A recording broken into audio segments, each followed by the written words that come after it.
This video is sponsored by the Design Mechanism, the makers of Mithras. Mithras is a registered trademark of the Design Mechanism Inc., used with permission. All rights reserved. Right, just to let you know, I'm going to turn your sound on now. Okay, it has been on up to this point, but it's going on now, so be careful what you say. There you are. It is live now. And then Right, that's what I thought about the Israeli Palestinian No. situation. But what are you guys' opinion? That's it. Right.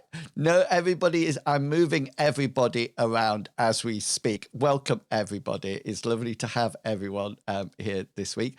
I'm not central in my cam, which is annoying me. Move me around. Yeah. It would be really funny if you held something in your hand, and as I moved you, it spilled. Yeah, no. Right. Let me get my mop. We're nearly there. Right. I'm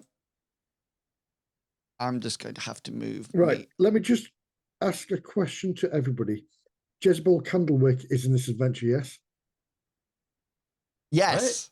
Yes, I've got the right book. Yes. I've got loads of notebooks now. It's because you play too many games, Medivac. I don't know how you keep up with them all. It's just sort of like it's when I go to one book and I have to go to the last page to start a new adventure of a different game. So I've got when they meet together, it's going to clash. Yeah, they'll actually come together in the middle. Is it 3 games you play, or do you play any games offline? No, I don't do real stuff because that's meeting people. I don't do that either. No, not anymore. No, just 3. But then we do different things, don't we? So we swap from Mithras to M Space to whatever. And so I've got a book for each one, but then I've started saying I can't fit them in books on my bookshelf, so I'm going to have to split them in half. Separate book for each one. I can imagine. Google Docs. That's all I got to say. Google Docs. Yeah. Do you know, I'd love to do that, but my keyboard's really loud. Unidirectional. I mute myself sometimes, hoping that it doesn't, or wondering if it bleeds through or not. No, I don't hear any typing at all. So it's unidirectional mic. That's what you wanted, and that's it. So anyway, welcome everyone. Welcome back. The party are deep with, well, they're not actually deep in a mine. They're just on the first level of the mine, and they dealt with some rats last week and dealt with them very efficiently, and we learnt some really good spells. I am really impressed with mage armor. I just think I think you summed it up, Medivac. Every time a mage wakes up, they cast a spell on them, and they have it on all day, which is brilliant. So always good and word protection. Yes. Exactly, always good to. Public service announcements from Captain Kangaroo. Do you expect me to believe that? No! Don't worry, it was a court-ordered public service announcement, but nonetheless, it's still the same. Okay, I'm going to stop this by saying I'm going to allow the players an opportunity to say who they are and who they are playing tonight. And we're going to start off with you, Captain Kangaroo. Go for it. Oh. Hi, everyone. I'm Captain Kangaroo. I am prepared. Tonight I am playing Brasive Rendax, yeah. He is a half-orc fighter, and he's there to take in the punches while delivering just as powerful punches back. He's I don't know, I'm still kind of working on him, but I feel like he's gonna be a fun character to play. He passes wind. He has beer. I guess he passes wind. He really knows how to slice that wind. But I'll keep it short and simple and nice and let's do that. I'll pass the microphone to Medivac. I knew you were going to do that, so I'm ready, kind of. Hi, everybody. I'm Medivac, and I play Ida. She's an elven cleric. She's very charitable. she tends to give all her loot away to, well, not all of it, but most of it to charitable causes like little waste and strafes. She's a bit like a hospital matron. She's very stern in some things, very serious, and in other ways she's quite giggly as well. She follows the goddess called I wrote it down, Nisa. That's right. Yes. Not a brand of shops whatsoever. And that's it really. She likes to protect people. She doesn't really have. She's got armor, a mace, a shield, but her main priority is keeping people safe. So that's why she has lots of spells that do that. I was impressed with her combat prowess in the last. Yeah, so was I. Yeah, I didn't realize really how badass was. she could be. I was like, oh, a cleric, I'm gonna die. And I'm like, no, I'm she, not. She was there, I tell you. Repent. And with that, I shall pass on to Tiggity Tex. I'm Tiggity Tex. I play Tegan Dorsis. He is the mage that learned about mage armor last game. Yeah. And he didn't necessarily need it because he was saved by a lovely rogue gnome. Actually, with that, I'll pass it on to the lovely rogue gnome, Mr. Pickles. I'm actually not this height normally. We just CGI made me really short in here. I'm playing Belinda of Fregiok, which that last name was generated by Roll20. So just like, may as well go. Nice. Rogue gnome. So I'm very small. I'm very sneaky, a little bit sassy. I'm not entirely that much different from Rabbit in a sense.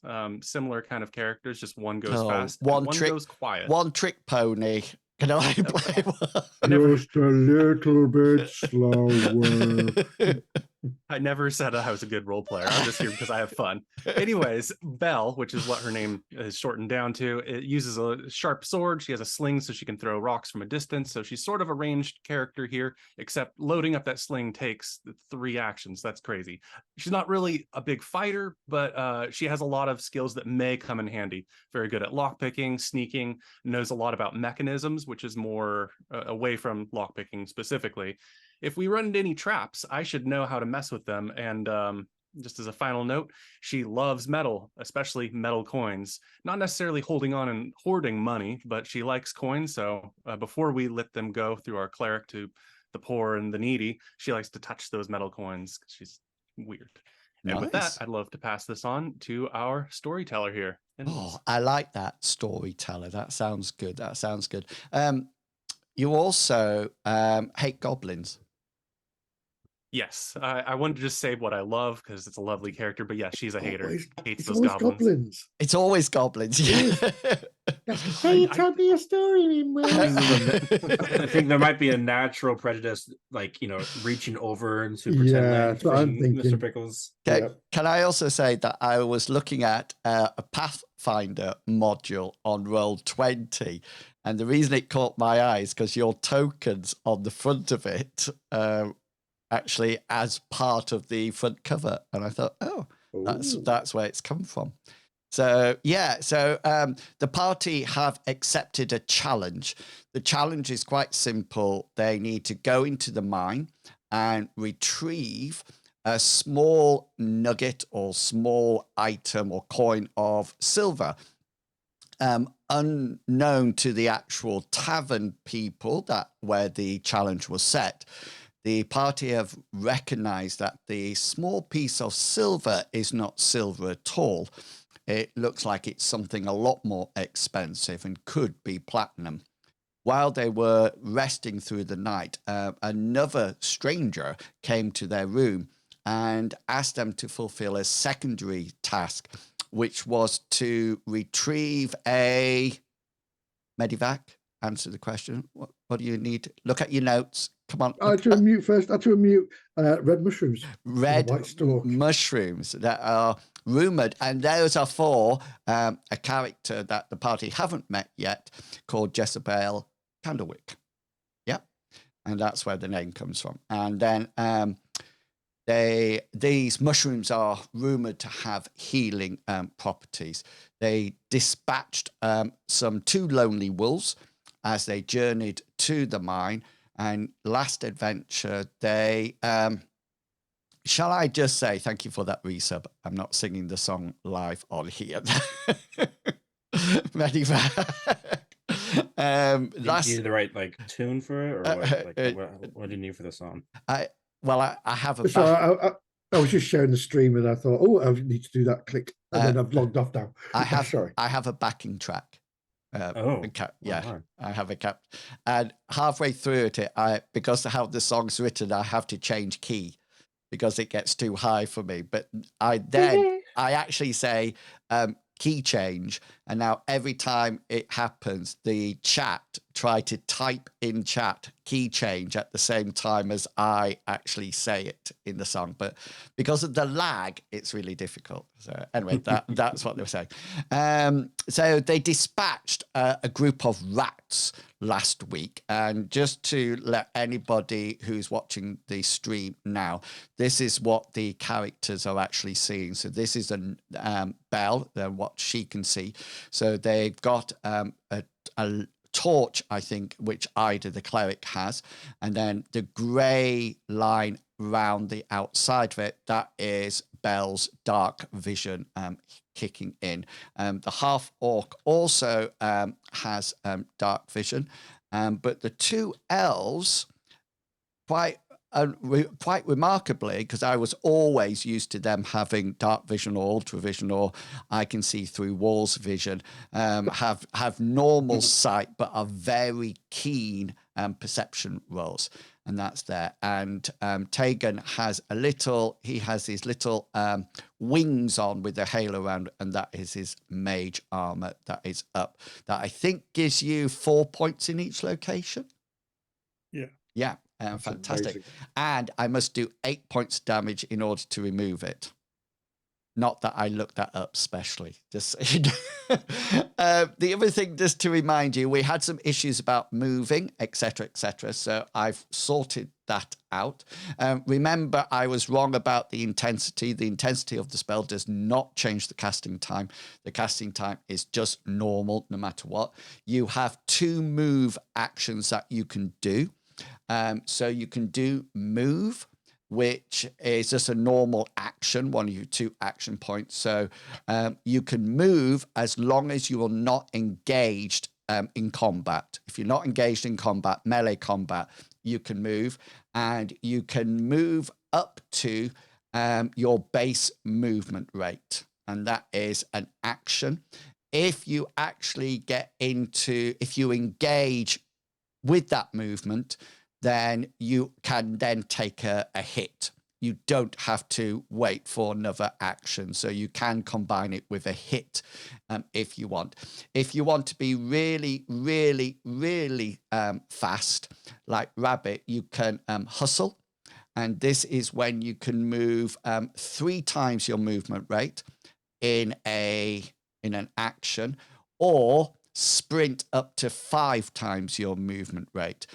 Sprinting has various negative modifiers. If you're going over rough ground or uneven ground, then you need to make athletics check.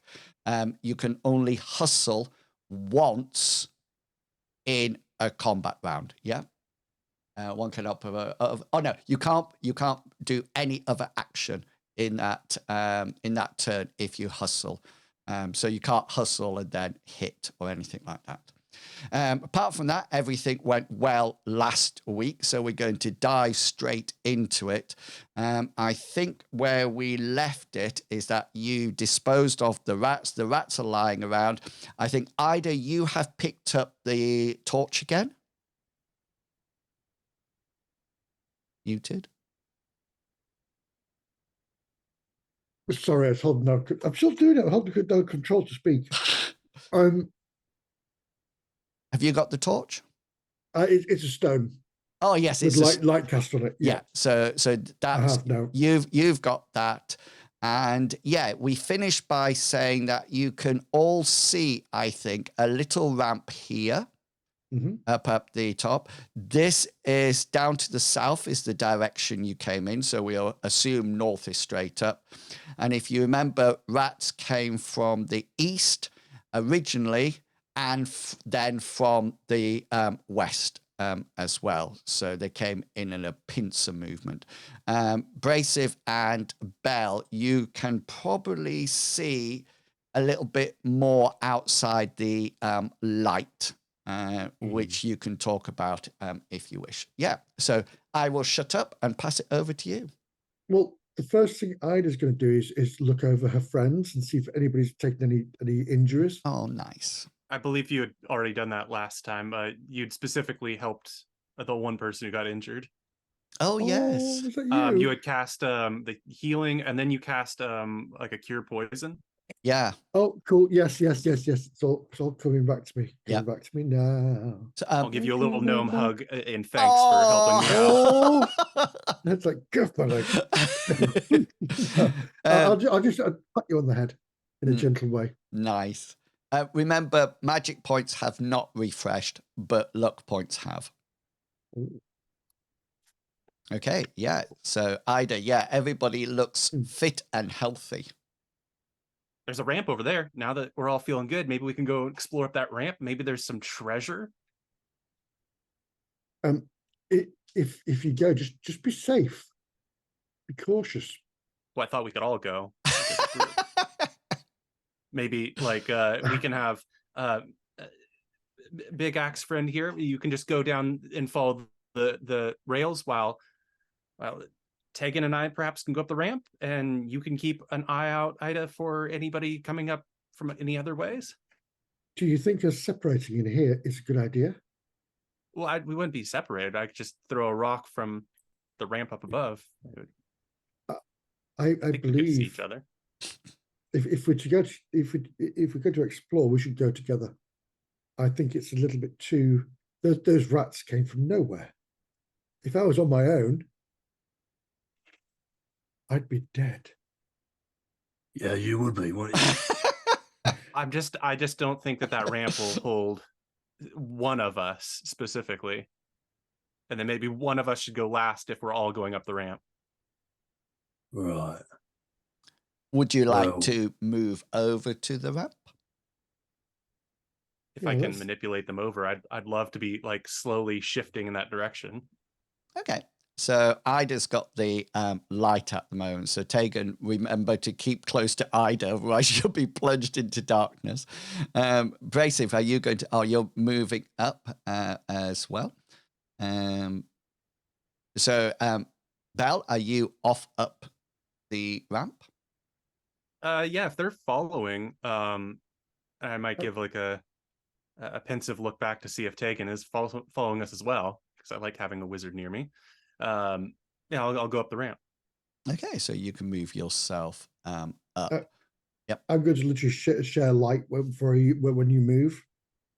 So you're going to light the way for you. Oh, got yeah. Yep. Am I taller than everybody now? You are. Yes, you're king of the world. You notice that the ramp that you've gone up is probably more of a chute to send things down. It looks like there might have been up at the top. When you get to the top, there looks like almost like wooden trays that rocks or ore or whatever could have been put in and then slid down the ramp to the maybe a waiting rail minecart below. You can see from where you are now, Belle, that it actually opens up round the corner. You should be able to see that with your dark vision, yeah? I can see partly that it opens up, but nothing specific in there. Yeah. And I'll shout down to my friends, even if they're just a few feet away. It looks like this is where they put the ore. There might be ore and stuff here. This might be where we have some treasure, some loot. I think we found it. That's wonderful. I'll follow you to bring you light, and it might be worth. That's right. You said Brasive to stay at the bottom of the ramp to guard it. Brasive, guard. Maybe if I give Fine. Bracef a hand, I can help pull him up. I don't need your bloody hand. Get your hand off me, you damn dirty gnome. How far? Okay, How far Yeah. around would you like to go, Belle? And I'm gonna clamber around the rocks here. Hopefully, I can load my sling at the same time. Find a nice rock to put in it. yeah, that's and doable. and I'll kind of peer around the rocks. Okay. Let's see, it's alt, isn't it? To like, there we go. Yeah. That's probably where I would stop, where I get my comrades behind me. Okay then. So at this point, you can actually see the content of the rest of the cavern.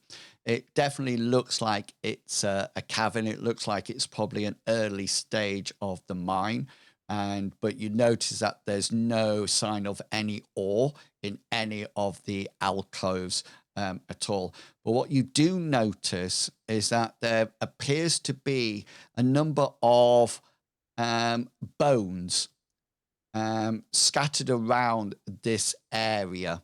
There seem to be quite a number of them. You're not too sure what they are, but apart from them being bones, they don't look big. And they're sort of like, if I just ping the map for you, so they tend to be sort of like in here and in here. Can you see that with your dark vision? Yeah. Yeah. When you say they're not big, it's not like it's probably smaller than a deer, at least, would be a good guess, or smaller than a large wolf. Yeah, probably. Roll an insight check for me. Ooh, I'm very good at this. Ooh, oh yes. Okay. Top roll, top roll. Yeah, you think they're actually a mixture. There seems to be some wolves bones there, some deer bones there, and also some rat bones. You Like figure normal they rat or like giant rat? a giant rat. Okay. They seem to be. They've been here quite a while.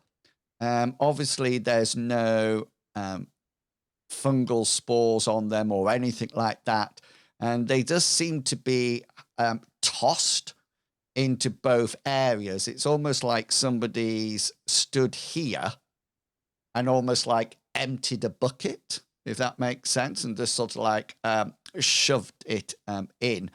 There's also other piece of detritus in there. There seems to be the odd piece of cloth, the odd piece of wood or plank sticking out here, there, and everywhere. And it's not piled right there up to the ceiling, but it's quite a mound. Whatever's been doing this has been doing it for quite a while. I'll look back to Ida and say, does the god of your guild know much about bones or evil bone things? Because we got a lot of bones around this corner. Are you sure it's not just a place for her to feed? Them to feed. I don't know. My guild doesn't do anything with bones. My goddess is purely healing, kindness, and charitability. Okay. Tegan, you know anything about bones? There's a lot of bones. I have knowledge of the culture of goblins, so I could possibly determine if this is goblins, but other than that, Nice. no. Why do you have knowledge about goblins? Elves hate goblins. Okay, good. Goblins and orcs. He whispers.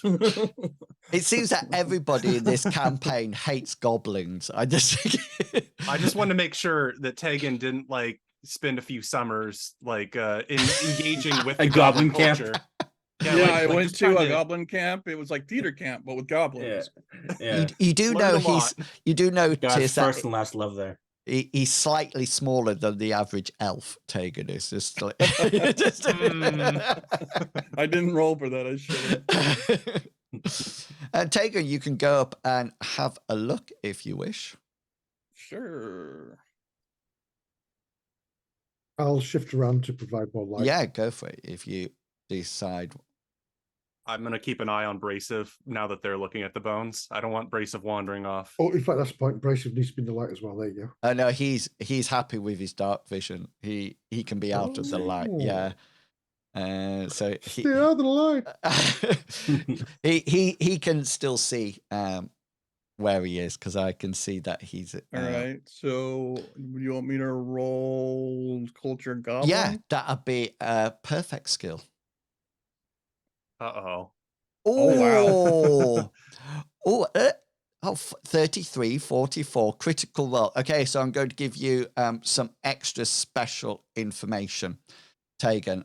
You sort of like goblins. you sort of like go over, you sort of like crouch down, you have a look at these bones, and the rest of the party here, Tegan's going, and he sort of like doesn't taste. He sort of like flicks one over with his staff and sort of like hums and haws. And Tegan, you recognize that there's no goblins here, but you have seen this before or heard about it in your goblin culture. Goblins are known to be very messy creatures. They don't mind wallowing in their own filth, but they have this strange habit of almost like kicking any bones, etc., out of their lair and piling them up well away. You think it might have something to do with, possibly from your point of view, a religious belief that there might be, ghosts or souls connected to those bones, but that might be a little bit giving goblins a little bit too much of an intelligence. But it is quite a regular habit that from your goblin culture. All right, I'll relay that to the group. So yeah, this could very well be spirits, which we've already been warned about, from my deduction, at least.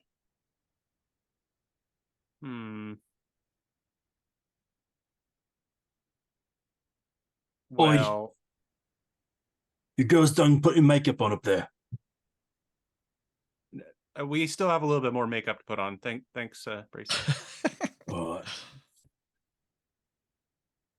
Well, you can protect us from ghosts, right? Me? No. Ida, you maybe? Well, I have all kinds of protection, but okay, good. All right, we'll see. But we need Brasive up here. Brasive, you're needed for makeup. Well, don't break the chute. Brace is gonna try to go up the chute. Yeah, it creaks a bit. And there's a slight smattering of dust as you creak up there. It doesn't look like it's totally safe for a big guy like you, Brasive, but you get up it all right. Can you move your character all right? Yeah, I got it. So we got bones over here. A lot of them. What is it to remove your character from like the blocks? Is it Alt? Yeah. Okay. What do I care about some bloody bones? You guys hungry or something? They may be deposited by goblins because of spiritual nature, or spirits in general. Maybe haunted bones. Be careful. Don't disturb them. Of course. Right. I just want to see Brasive squeeze between Tegan and Belle as he goes. He just step over Belle. That's what he would do. So what we do from here?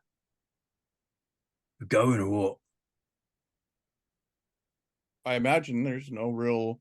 I'm glad you can understand what Brasive's saying, because I have no idea at all.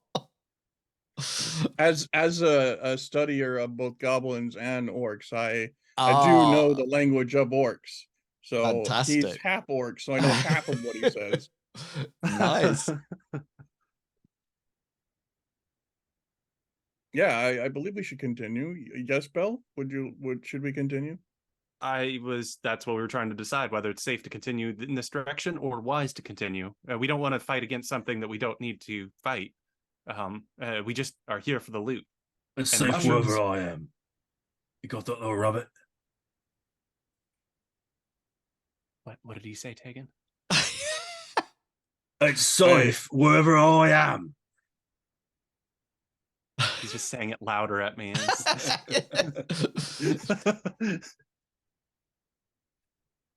Honestly, I missed it because I was paying too much attention to trying to figure out where we should go. I said it's safe wherever I am. Oh, it's safe wherever he is. Safe wherever he is. Just out of interest. Just out of interest. I cannot understand that. Can you hear my sound effects now?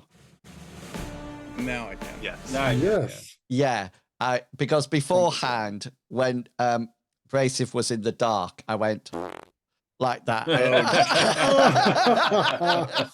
and there was no reaction. That's not far off. There was no reaction at all. I'm thinking, are you sure that's not Hammond you're talking about? I was about to say the same thing, yes. No, Hammond is this one. Oh, God, no. Yeah, that's a wet one. I like to imagine this is the game. Depends. This is the game that group is playing. So Yes. in space on our long travels, they're all playing these characters. So it bleeds over. There's too many poker nights where you won too many hands, so now we're playing D&D. Yeah. Purdy's the GM. I like that thought. Yeah, Purdy's the GM. We got a special module installed. Run the game for us. Excellent. Brasive, are you going further into this cave or not? Yeah, I guess so. Okay then. I'm not terrified. Okay, got this. just to let you know, the bones start about there.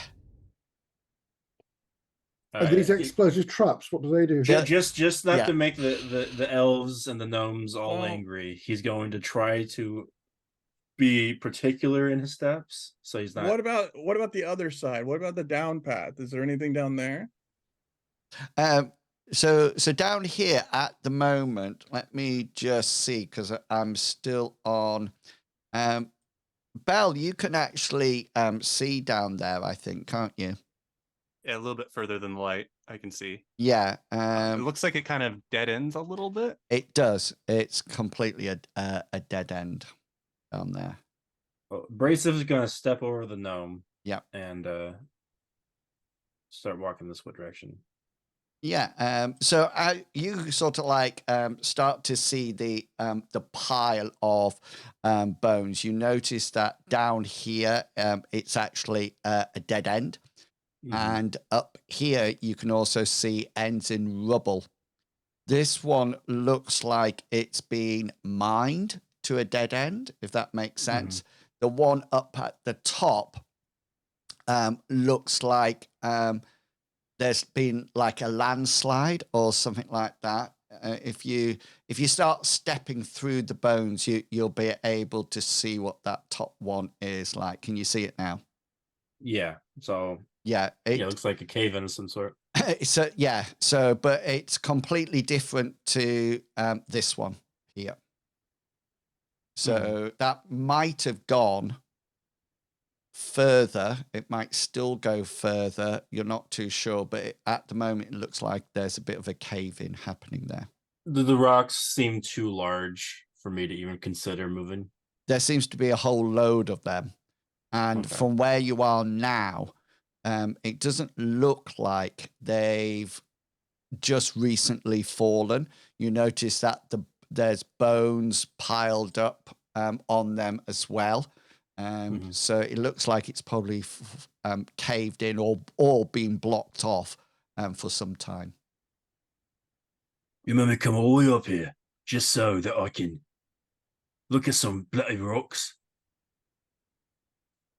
He's upset that there's rocks in front of him. Oh. There's nothing up here. Just bones and rocks. Apparently, there's nothing up here. That's very disappointing. I would agree. All right, let's go murder some things. Max is getting thirsty. Oh wow! Yes, he has a thirsty axe. Yep. Okay, so where will you want to go next? I guess we go down. I was presuming we'd go follow the tracks upwards, north on this map's orientation. Yeah, so right. the tracks. I mean down, but then up. Yeah, down the ramp, and then you have tracks that are going to the north, and then you have tracks that are going to the east and the west. And it was the east and the west that the rats came from beforehand. Our standard order then, abrasive lead with Tegan or Ida behind, and I'll take the rear. Sure. Sounds perfect. All right. Are we going east? You're the line leader. We just need to go a direction, and I don't think we have a good idea of where anything would take, other than the ramp seemed like a spot. All right. Flip a 4-sided coin. 3-sided. All right. Heading down. Brace is going to head east. Okay, yeah. You make a decision for everybody. So if we move you here, and then we can put everybody else behind you in the marching order, so we know where everybody is, and also the spacing between each other. Ooh. Well, I know. So bells together. I Attached at the hip. Yep. That's all right, my brother. Brace and I are just pardon me. Excuse me. Pardon me. Can I hug this much in Elven culture? Yeah. Yeah, well, it seems That's how elves are made. So I'll move you up. Just Bracey, is this a confident walk forward or a cautious walk forward? I'm aware that it'll be confident walk, but his eyes will be very, yeah, because he's up front. He doesn't want to seem skittish, but at the same time, he's also cautious. Okay, yeah, okay. So I've got you all joined together. So I'm going to. Well, I put myself where I am now rather than third space because it gives him more light to look forward. Yeah, nice. So I'm going to move you all to there, and that's when you can just see at the edge of your light, Ida and Tegan, but Brasive, you can see that there's definitely a corridor or a tunnel going south from that point. Can Brasive go jugga jugga jugga jugga jugga? Yeah. Maybe from his butt. We're from the Yorks. We whisper of fox. All right, so Brace is gonna get over here. Okay. And then see that. Notice that seems one dead end, and then one area that can be searched more. Yeah. So the two things I pull Tegan's in the dark. No, I'm still in the light. It's fine. Yeah. I was just thinking about things coming up behind you. This is not where they get you. Don't think The about shadows are talking behind me. The little voice goes, Carolyn. Belle, as the party move forward down the track and head towards this thing with Brasive in the front, tell me about do you have a skill that detects traps? Sort of. I have tunnel sense as a gnome, and there's a typo. I'm gonna post it. The typo's in the book. I just copied it. It's for dwarves as well, I believe, but I get an easy perception skill roll at detecting certain underground phenomena, which is like deadfalls, stonework pits, traps. Yeah. So it's easier for me to notice those when it's within 10 feet. That's the trick at the end. Is it has to be within 10 feet is when I can notice it. Oh, got ya. Okay. Otherwise, it would be at a normal perception check. Yeah. And then tell me about you in your introduction. You were telling me about traps and things like that, mechanisms, and what's that skill to do with? I believe it's mechanisms. Lockpicking and mechanisms are basically the same thing, but they're very clear that they are separate within the system. Lockpicking is for locks, and mechanisms is for any other contraption that's not like a siege engine. I was going to take engineering, but I didn't want to be big stuff. I wanted small things like. So those are the skills to disarm them or pick a lock. Yeah, arm and disarm. Yeah. Okay. Because I can pick lock a door to be locked. Yes. I get you. If I wanted to. Yeah. Okay then. So would you like to make as you go down here? Would you like to make a perception check? So it just I would like to. It'll just be normal because you're not within 10 foot. But yeah, nice. Okay, then as you head your way down here, you're not too sure the noise that you hear, but you definitely hear what appears to be the sound of, if I describe it as a pebble being dropped on the metal rails, does that make sense? Yes. It sounds like that. It just comes once, and it definitely came from behind you. Definitely from behind you. So somewhere like down here? Yeah, anywhere sort of like, so it could be over here or up here or down here. It's definitely out of your dark vision and the light. And as you were sort of like moving along, you definitely heard it behind you. And you have a quick look, quite naturally, I would have thought, but you don't see anything. And as Brasive is sort of like talking about the blocked off end and the little cavern to the south, you don't hear the sound again at all. And Brasive, I went to. Yeah, go for it. No, go for it. I was going to say, I want to like in a low tone. I want to sharply say, quiet. I heard something. Hopefully they are quiet. Would I still not hear anything more?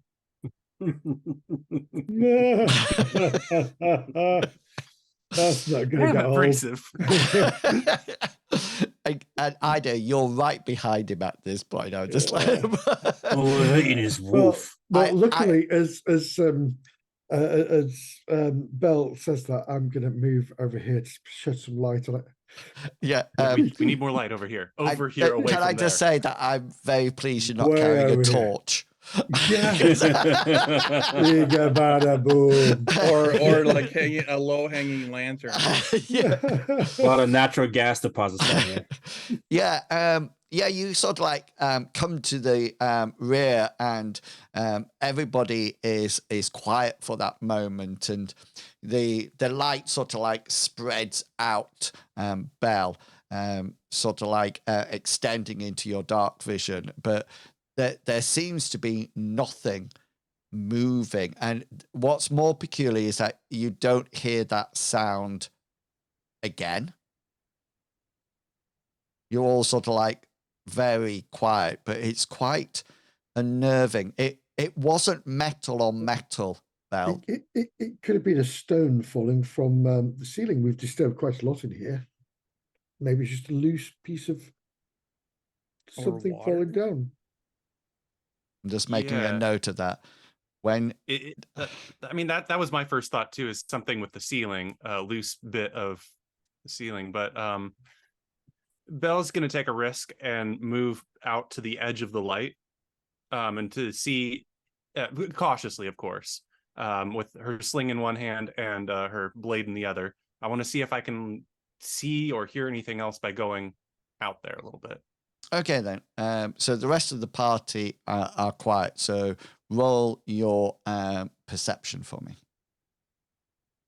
Click. I will select boom. every guard and every game that goes, what's that? Who's there? I think it's just I'll do a reroll if I'll throw you a luck point here. Oh, thank you.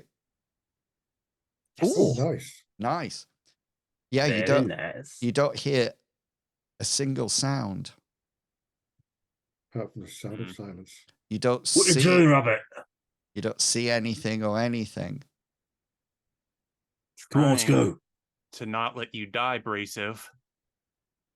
Only way can let me die. Okay, I want to make my way back slowly and then go next to Abrasive. It's a risky choice, I know. I want to like peer around the doorway to see if there's anything like perhaps a metal wire or a piece of twine that connects to something that, like, I want to try and see if there's any possibility that there's a trap being triggered by that doorway. Okay, then. So let's roll your perception check. However, I'll let you augment it with your mechanism skill. Ooh. Does that make sense? Because you're Yes. not using just your raw perception. You're actually looking for specifics of traps at this point. Is it 1/10 of the skill? 20. Well, it's the same as your crit rating, which I think is. I think you make it 10 and then you double it, don't you? In that case, my 73 should give me a 14.6 or a 15. That's if you just stick it in the top bit. Yeah. Setting it. Okay, so now I can roll my perception, hopefully with the 15. Yeah, why not? I'll give one of my other luck points. Wow, you're just in case. burning through these luck points. Yeah. I'll save my last one, but this, I want to see if there's anything there. That'll be a 19. Okay, so I'm going to give you some information, if not all of it. You definitely don't see any mechanisms, but just in front of Abrasive, and you see this in the light, and luckily he didn't step forward.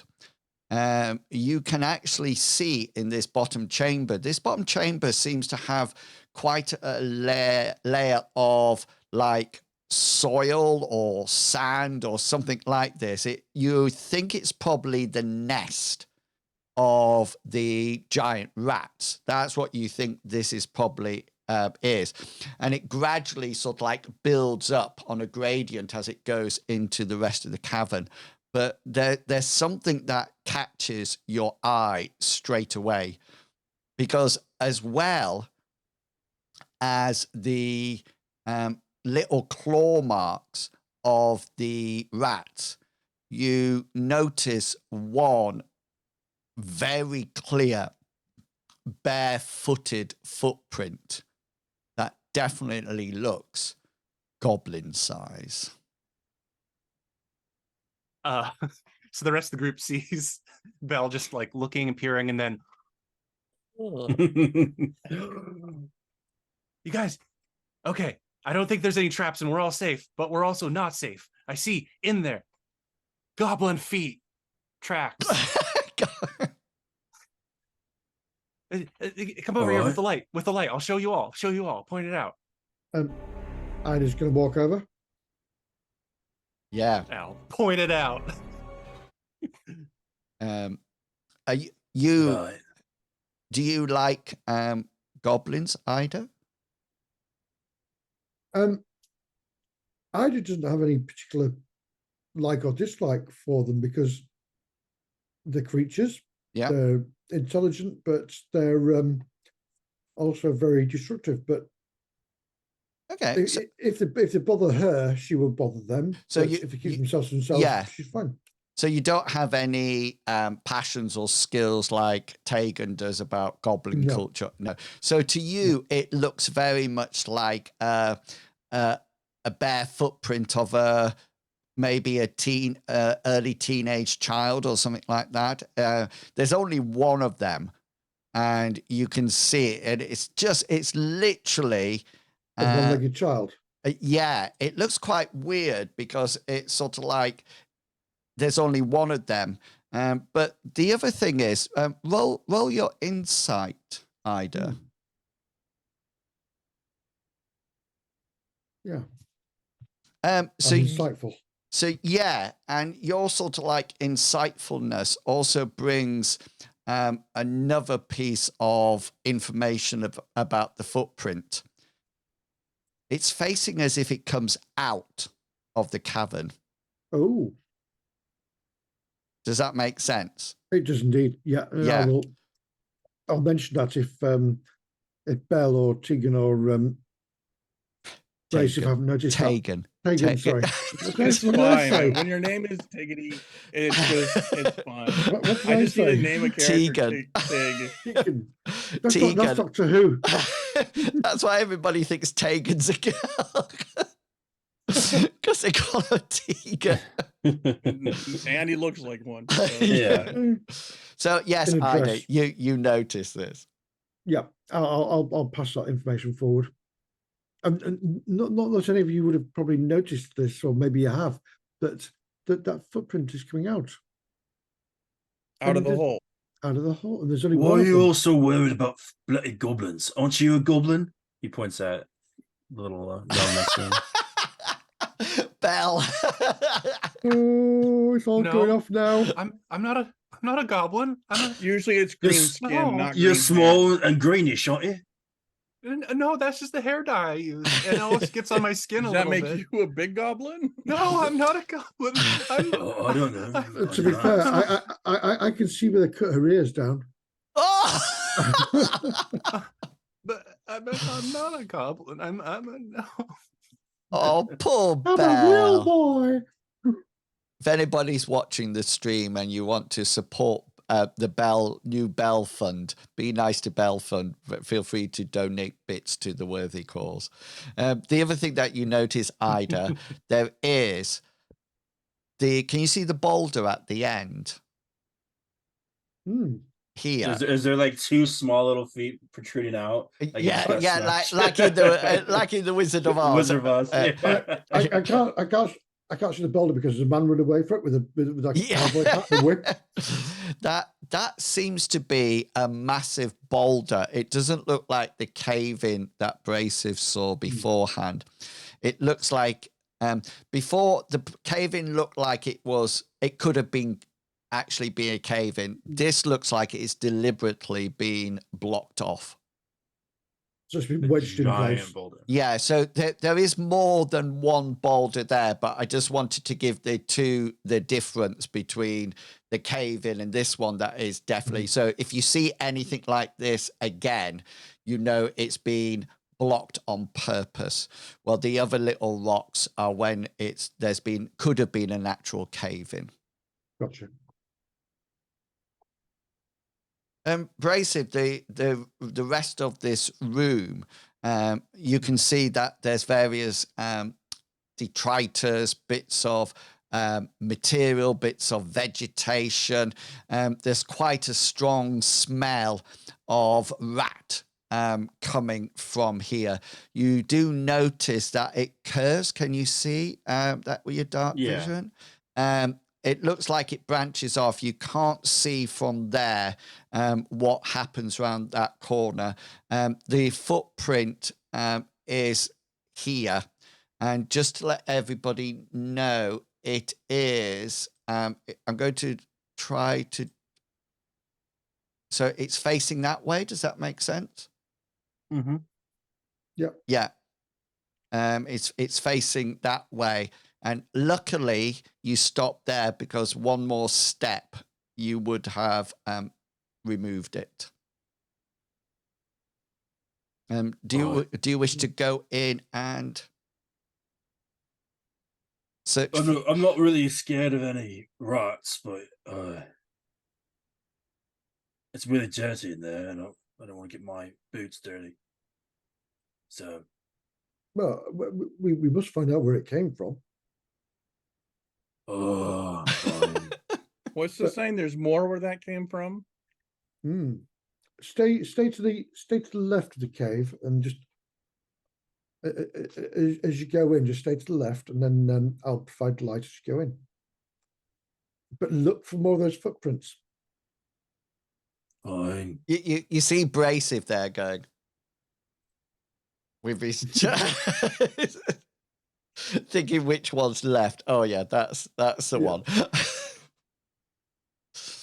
Okay, Brasive, in you go.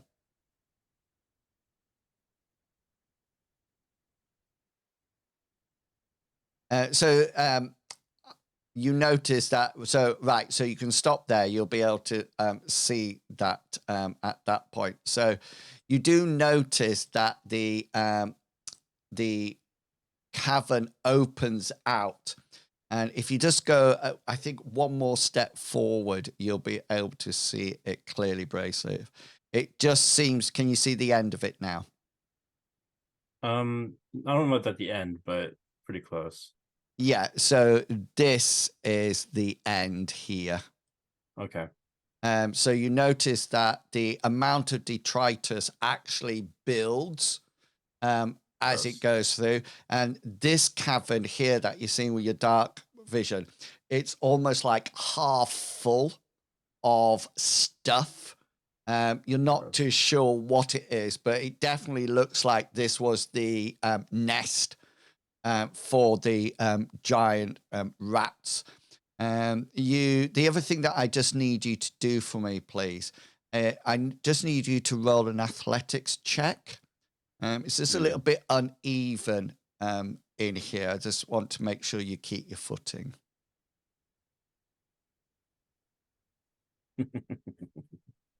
Do you wish to look it? No, I'll slip. Okay, so you notice that you put your foot in something that seems to be quite slippy. And as you put your foot in it, you sort of like slip backwards and you land back on your back. But the other thing that you hear as you put your foot down is a sort of like a squeal. And you sort of like look down and you seem to have put your foot in a sort of like a small nest of baby giant rats. You've killed 2 quite easily and maimed another 2, and there's about 3 more. They're blind at this point. They've got no fur on them or anything, and your foot just went splat on there. And you can see some of them are just sort of like randomly trying to get out of the way. And you sort of like lift. You sort of like kneel up, and you can see there's quite on one of your boots. There's some dead, squashed baby rats. Either you see Brasive fall down on his bottom. Brasive's gonna get back up. Are you okay there? I'm fine. And then he's gonna get up and, out of anger, curb stomp the remaining rats. There's no curb though. He will make a curb out of their dead bodies. Are you making ratatouille? Is all that goes. You either you see Brasive furiously stamping on things on the floor. Yeah, just roll your unarmed ability, Brasive. Fumble would be awesome and get your ass kicked by baby rat. Yeah, he sort of like does 2 or 3 really strong stamps, and that does it. You hit all the escaping ones as well, as you squash them onto your boot. But yeah, there seems to be nothing else in here at the moment. Does anybody wish to rake through the rat's nest? No. Brace is gonna walk back, kind of frustrated, just murmuring to himself, bloody rat shit and rat. Okay. Rats. Everybody, then, all 3 of your people, could you make a formidable perception check? Els, you'll have it 1 level easier, so you'll be hard. Perception check? Oh, just 3? Those 3? Just them 3, yeah. Damn. Y'all so close. Ida, you do notice that there seems to be something on the bottom of one of Brace's boots as he returns back to the party. You're not too sure what it is. Bracef, it looks like you have blood or something on your boots. I mean, that Told you seemed like a before. given. I was going to get my boots dirty, and then I got my boots dirty. I'll raise one hand up, take it on his shoulder, and say, "Well done, Bracef. Well done." with an elvish that'll do, pig. Yeah, I was gonna say with the normal elvish patronizing tone. You've got it. Yeah. Okay, let me just move you back outside like so. I presume there's nothing else that you want to do in this area. Outside of burn it now. Okay, so you've got two other directions that you can go. You can go west, so the opposite direction that you came here. Remember that's where three of the rats came from, I think. And you've also got the track that goes north. Where do you want to go, guys? Can we burn it? Burn the what? The rat nest? Yeah. Is that stuff actually flammable? My concern, Well, feces Belle, and is where would the smoke go? Yeah, good point. Good point. I didn't think that one through. Oh, I love having an intelligent character in the back. You spoil all my fun. I say west we rock go. shit, yeah. Or straight forward, given our current train. Yeah, let's go west. Life is peaceful there. Okay, I'll move you all as a party just to this point here. This was down here. The other rats either came from down here or further round at the track. You didn't actually see them coming out. Bracef, I think you can actually. Could I roll one thing actually? Yeah, by all means. On this walk.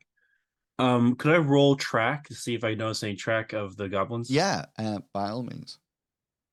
All right. See if I could actually use something useful today. Yeah. So this might not nice. seem to be a good roll, but it is. It's still the best. You don't actually see. The only reason there was track in that goblin's nest was because of the detritus. The rest of the cave is completely dry.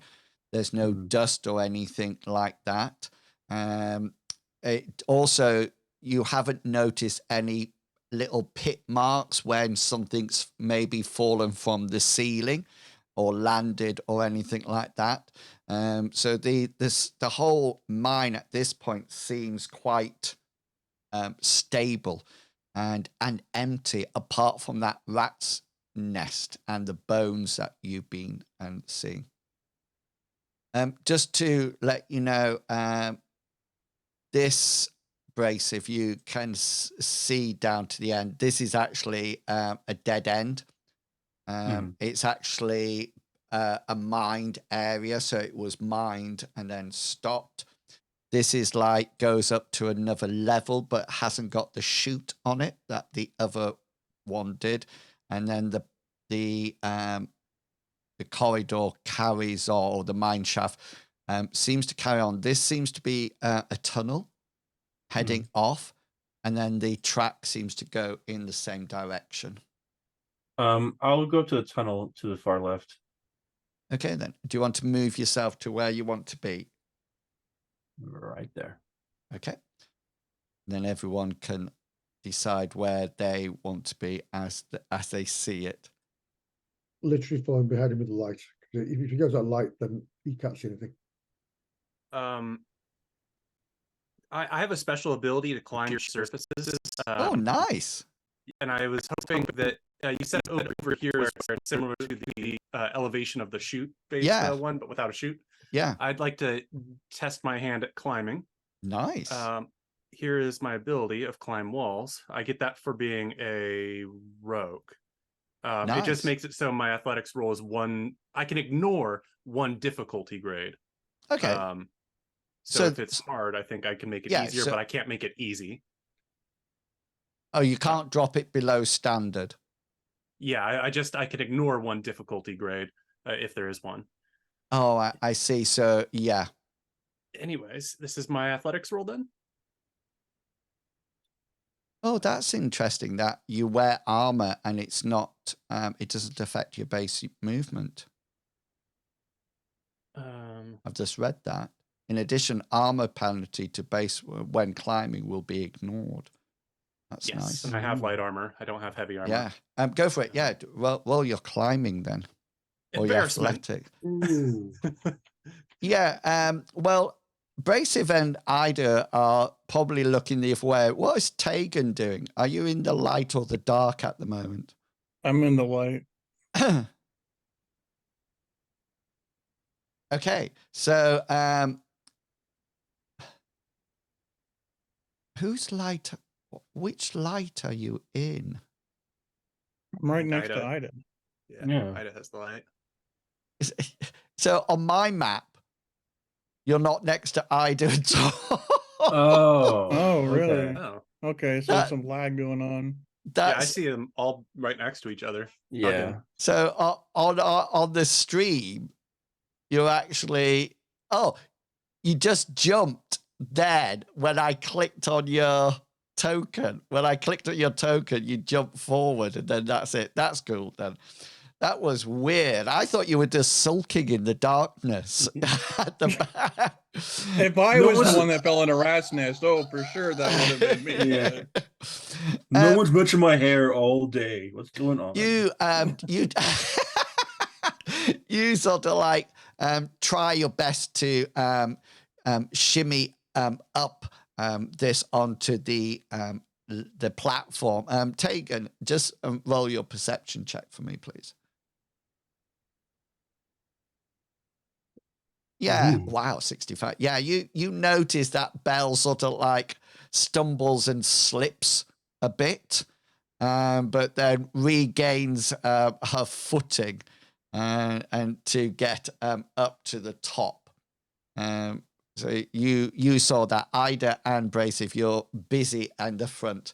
Tegan, is there anything that you would like to say or do? Well, what are you doing up there? Do you got a good view? Well, yeah. I got a good view. I want to glance around at the floor and not tell my original plan of trying to see if there's any valuables up here. Yeah. Okay, then. So this platform is slightly different from the other one. You remember the other platform had like wooden trays on it. This one has nothing, and you figured this was probably used earlier on in the mine's life, and then maybe mined out and then moved over to the other platform. Yeah. So I was just up here for a good view, and I got a good view. So yeah, I'll scramble back down and join the party. Yeah. Okay. So the track in front of you disappears into a cave in. You also notice heading north from where you are now, Brasive, the tunnel, the tunnel is a lot narrower. Mm-hmm. It looks like there's sort of like one person can fit down it at a time, and it doesn't look like you'll be able to pass anyone without without both sort of like either pressing yourselves together to move past, or both facing the other way or whatever, which in games terms, if you wanted to pass each other at all, then you would have to do both do a successful athletics check to make sure you get past each other. So yeah, it definitely looks, it looks very similar to the rest of the corridors, mine shafts, etc., but it's a lot narrower. Bryce will understand. He's going to have his shield in front of him and then head through. Okay. Not caring if they're following or not. Okay then. So before you move off Brasive starts to move forward. Ida, you'll see this, and first is there anything you would like to do or say? Yeah, I'm going to follow within touching distance of him. Okay. But I will also say, behind me to the other two, Brasive's moving out. All right, coming. And at that point, Tegan and Belle, as you come round the corner, you sort of like see Brasive probably on his side, his shield sort of like guarding his first way forward, and sort of like squeezing through the narrow gap as he pops out the other side. You can see then that there appears to be a bit of a cavern on the opposite side. Brasive now, yeah. I want to teleport forward, and as he pops out the other side, I want to go, "It's a boy!" Just slide Bella along the floor. Yes. Are you carrying on through as well, Ida, or are you waiting? Oh, yeah. Next time, keep within touching distance of him. Yeah. So if he moves forward, I'm right behind him. So I'm just going to move you onto the edge like that. Tegan and Belle, what's going to be your plan? I follow Tegan. Shall we? Man, I really shouldn't have had that breakfast. Eaten so much. Yeah, this looks a little cramped for you guys. So I swear, if there's an opening further down that leads to the north or from the north, I'm going to be so upset. It's right around the corner. And you know what? If I had your goblin genes, I'd be happy to. So you all push your way through this. Brasive and Bella, you're used to being underground, and in mines you've got tunnel sense and everything like this, and this seems to be a very strange setup. Normally you would make tunnels a lot wider, so people can go both ways through it, and you get this. It's this strange thing that it seems strange. It doesn't seem to be correct at all. And you all sort of like carry on through the tunnel, and just on the opposite side of it, it opens up again, and you can see Brasive. You can and everyone can see from the light. So you can see that this top one ends in rocks. Brasive, you can see this one ends just in a mine with your dark vision, because I can see that when I'm looking at your character with your dark vision. And this one, you're not too sure what happens with that. It looks like it's a lot wider than what you've just squeezed through. But yeah, Brasive and Belle, that just seems so strange, that tunnel. So strange. Well, it's definitely mined because of all the planted we call it columns. Yeah, it's supported, yeah. Supported, yes, yeah. And there's more more this way. Like, effective. You can't get ore out of this very effectively. No. Like, that's the whole point of a mine. Unless this seems to be you're making shortcuts or something. But even then, a shortcut to what? Why? Well, maybe they were just chasing a vein of ore. If you're a rat, I don't know. Rats can chew through steel. Why? I mean, maybe they can chew through rock. No, this wasn't done by rats. It could have been done by rat miners. Or goblin rat miners. Yeah, well, goblins with rat miners. I don't trust your goblins with your rat miners, Brasive, what especially Catholic ones. are you going to continue round? What's going to be your plan? Yeah, I'm gonna move forward. I'm gonna go this direction. Yeah. Okay, then that's cool. So you can see that the entrance dead ahead looks like it's caved in. It looks like there probably was a tunnel going that way, and you can see that the tunnel turns round and starts heading east. Stay with me. I'm certainly not going alone.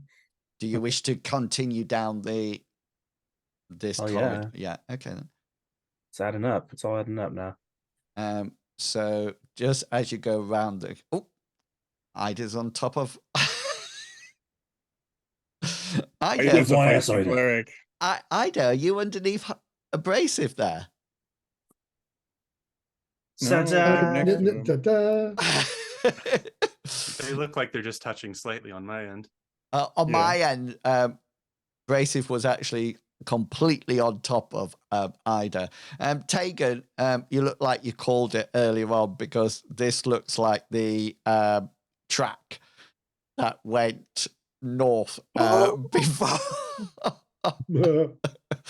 And as you come out in the corridor, this is the where the chute is. Brasive, you can see the chute there. And ahead of you here, the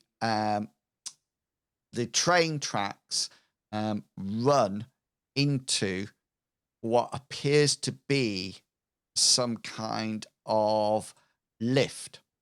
Now, it's important at this point that I describe to you. Would you like to get a little bit closer, Brasive, so you can see the hole down?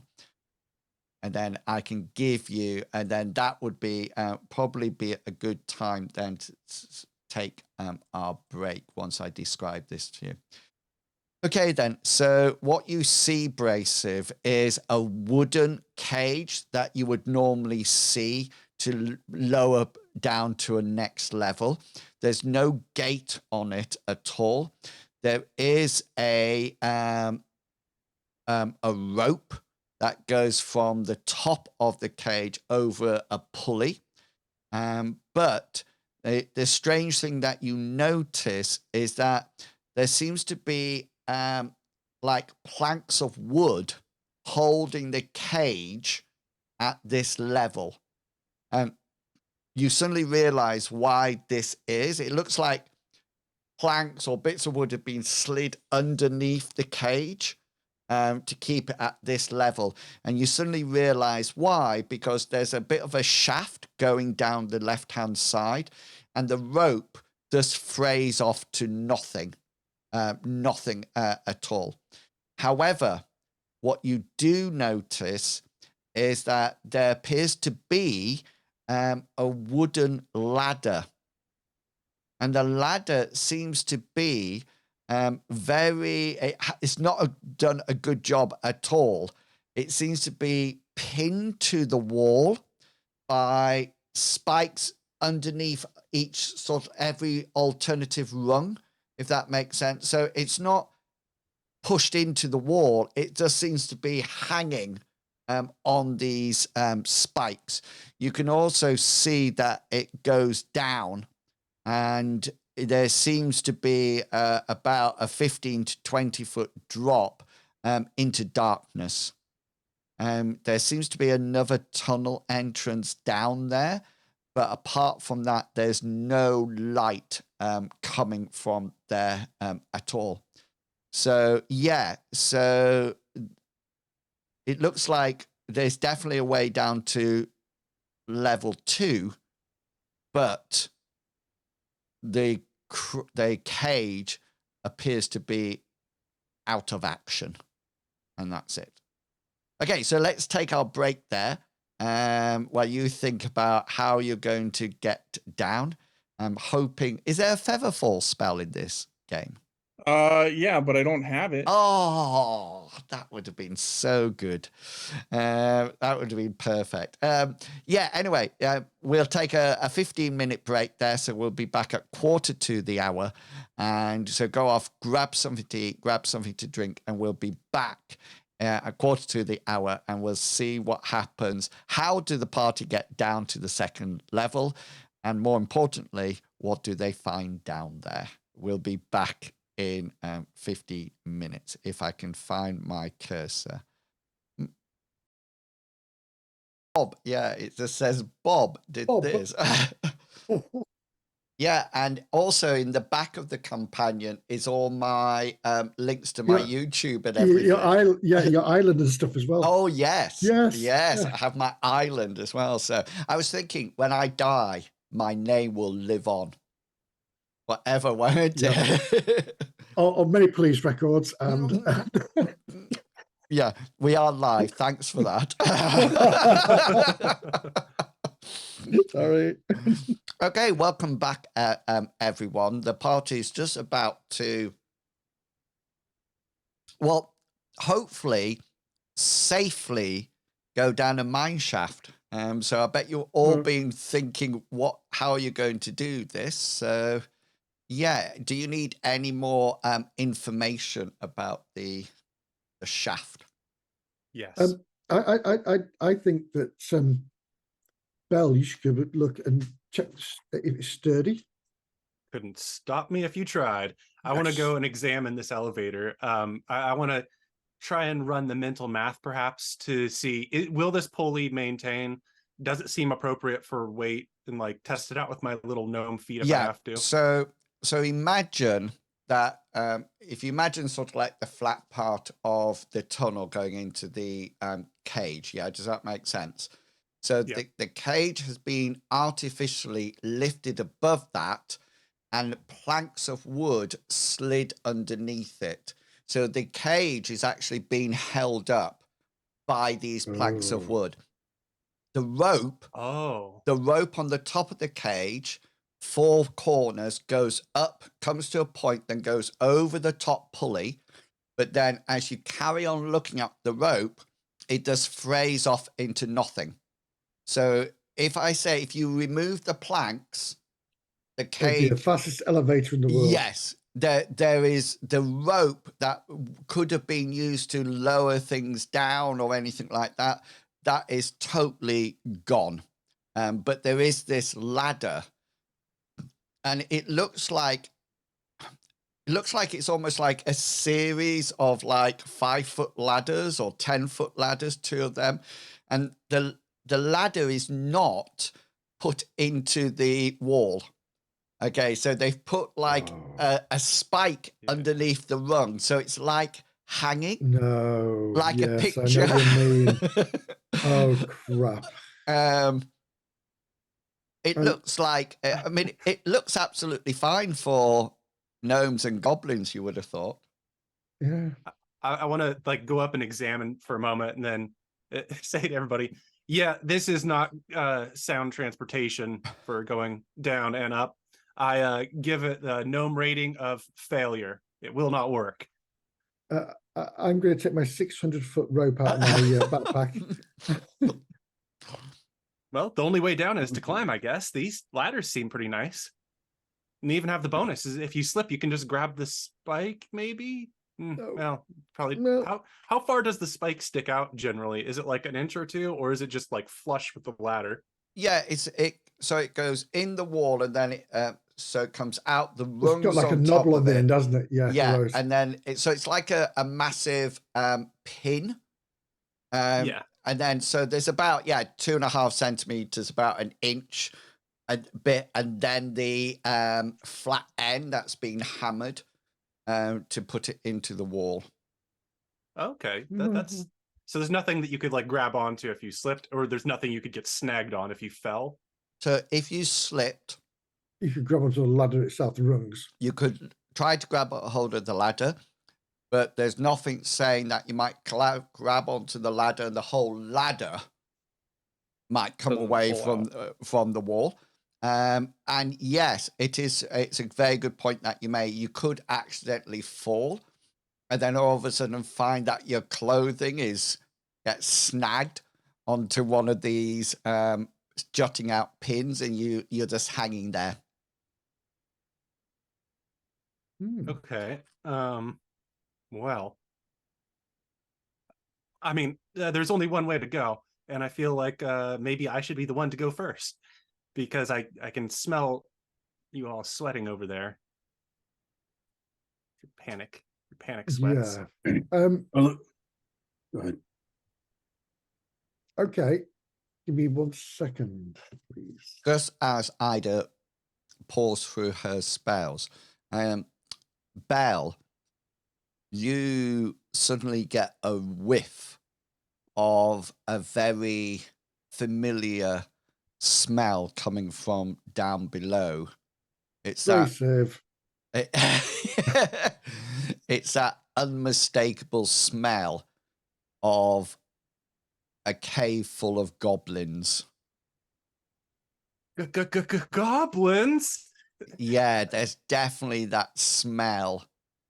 You know, that's the rot, the muck, the slime, the unkept body and hairs of goblins. And as you're by the ladder, Belle, you also notice that there appears to be some almost like grubby hand and footprints on it. It looks like this could be the passage that if there are goblins down there, goblins use this to come up and down, maybe to catch the odd rat for lunch when it's Sunday lunch or something like that. Well, before Belle goes down, I'm going to say to everybody, gather around now. Oh, we're going to have a blessed spell. We're going to have a blessed spell, yes. I was thinking we both have coordination, so we could split everybody up with coordination too. What? Coordination, it's gives you agility. You can re-roll a dex. That's right. There we go. Yeah. One action though, isn't it? I'd rather do 5 minutes as a bless, and it adds +5 to your skills. Okay. Yeah. Well, +5 bonus skill and resistance rolls. I'm done praying. Before we start praying, well, our general opening prayer, of course, you can always do that. But I just smelled goblin, like nasty goblin. Like I'm guessing at least 20 goblins or more. There's some dank stank coming from down there. I no longer feel comfortable being the canary here. They're gonna rip me to shreds. Can we just like drop like a sack of oil down there and set fire to it? I don't think they'd like that. I saw a goblin drink oil once. No. I've never heard a dank stank before. Stank. Stank. Yeah. I hadn't in this conversation. Yeah. I had before. Back in college. Yeah. I don't know what you're laughing at now, so that's why I'm just quietly sat here. I've never made a joke. What are we talking about? Right. Well, I'm going to cast Bless anyway. Yeah. It's a 5 minute 1 point cast. Yeah. So roll your channeling skill. Oh. Ooh. A luck point's coming out there, I'm thinking. Yes. I will then, seeing this not working, I'll refocus my dedication to Nisa, and I will hold my Nisa. Nisa. And what are you doing? It's a wooden rose with no thorns. So I'll grab it and pray harder. Why don't you and use a point of luck to reverse so it. we can Now, do okay, it. then, Bracey, roll your sing roll. Oh, where is that? Okay, let's see. It's a standard skill. Yeah.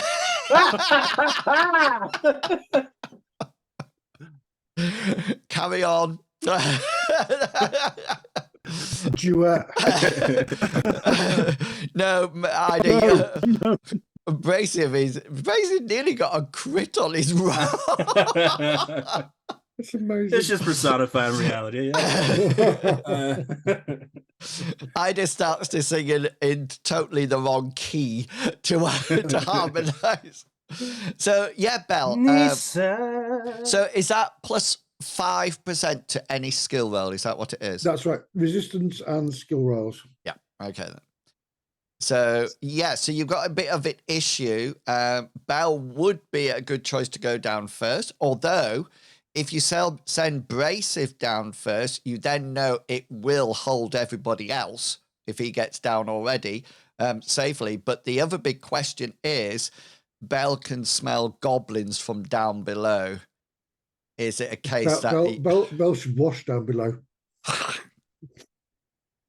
Belle, you're getting a lot of hardships this adventure. I'm not gonna cry in the tunnel. I'm not gonna cry until we're out of the tunnel. So what's bullying is normal in our party.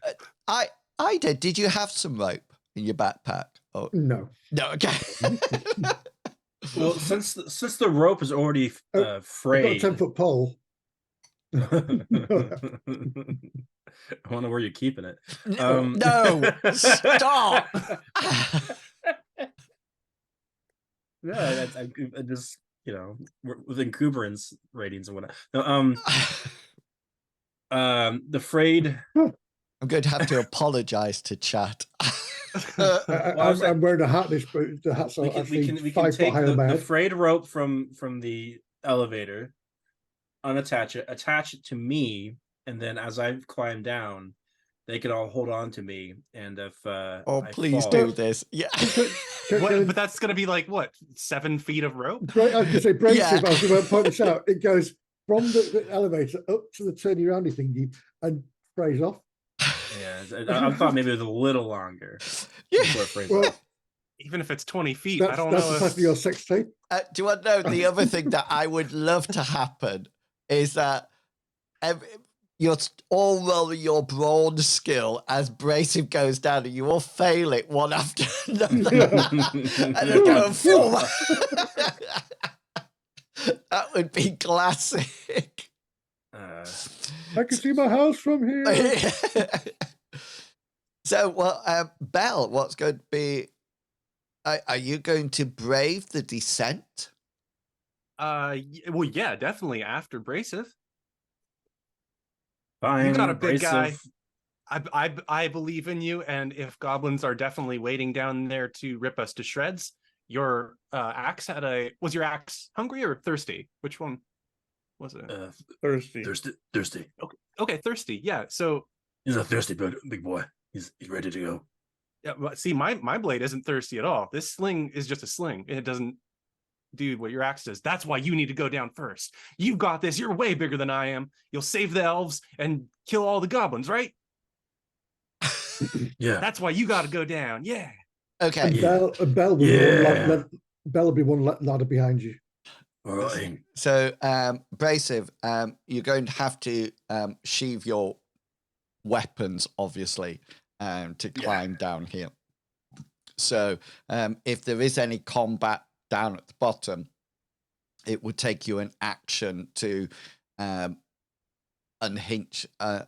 unsheathe your weapon ready to attack, just so you know. You do have dark vision, so when you get down to the bottom, you'll be able to see.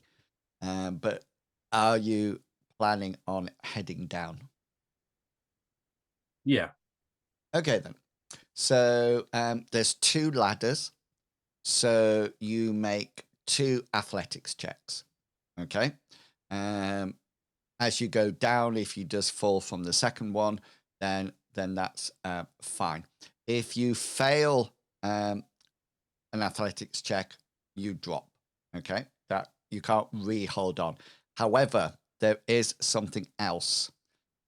Because of the state of the ladder, there is an opportunity for the ladder to the rung or whatever to actually break and snap. Okay. Mm-hmm. And that's a fixed percentage chance. Okay. As you go down.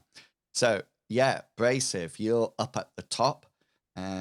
Everybody's looking at you very confidently. You sheathe your weapon, you sling your shield over onto your back. Don't forget to add +5 for your skills. Yeah. I did. So you need to make for me, please, it's just a standard athletics check. You're just climbing down the first ladder. Off you go. All right, I'm going to need my first point of luck to reverse that. Yeah, okay, which will be absolutely fine. And then for your second ladder,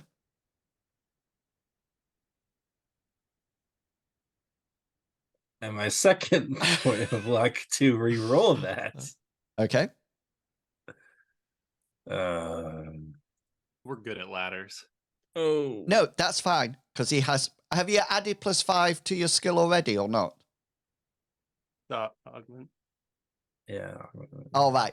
So that second one therefore fails. Yeah. So you, for the last bit, you plummet to the ground. You are going to take. This is going to be hitting your 19, which is your head. Ow. That's the That's strongest the least spot on it, important right? person. Yeah, and you're going to take 1 point of damage as you hit your head on the side and you land in a crumbled heap on the floor. And that bypasses armor, doesn't it? Yes, yeah, it's not absorbed by armor. So the cleric, Ida's just wanted to heal someone. That's all she. Violence of use. She's just sort of like thinking, I'm going to do some healing. Okay, so just to let you know, you land on something that's seems to be quite squidgy. It looks like it might be some kind of a mat or something like that. You seem to be in a corridor. I'm going to just check what you can see.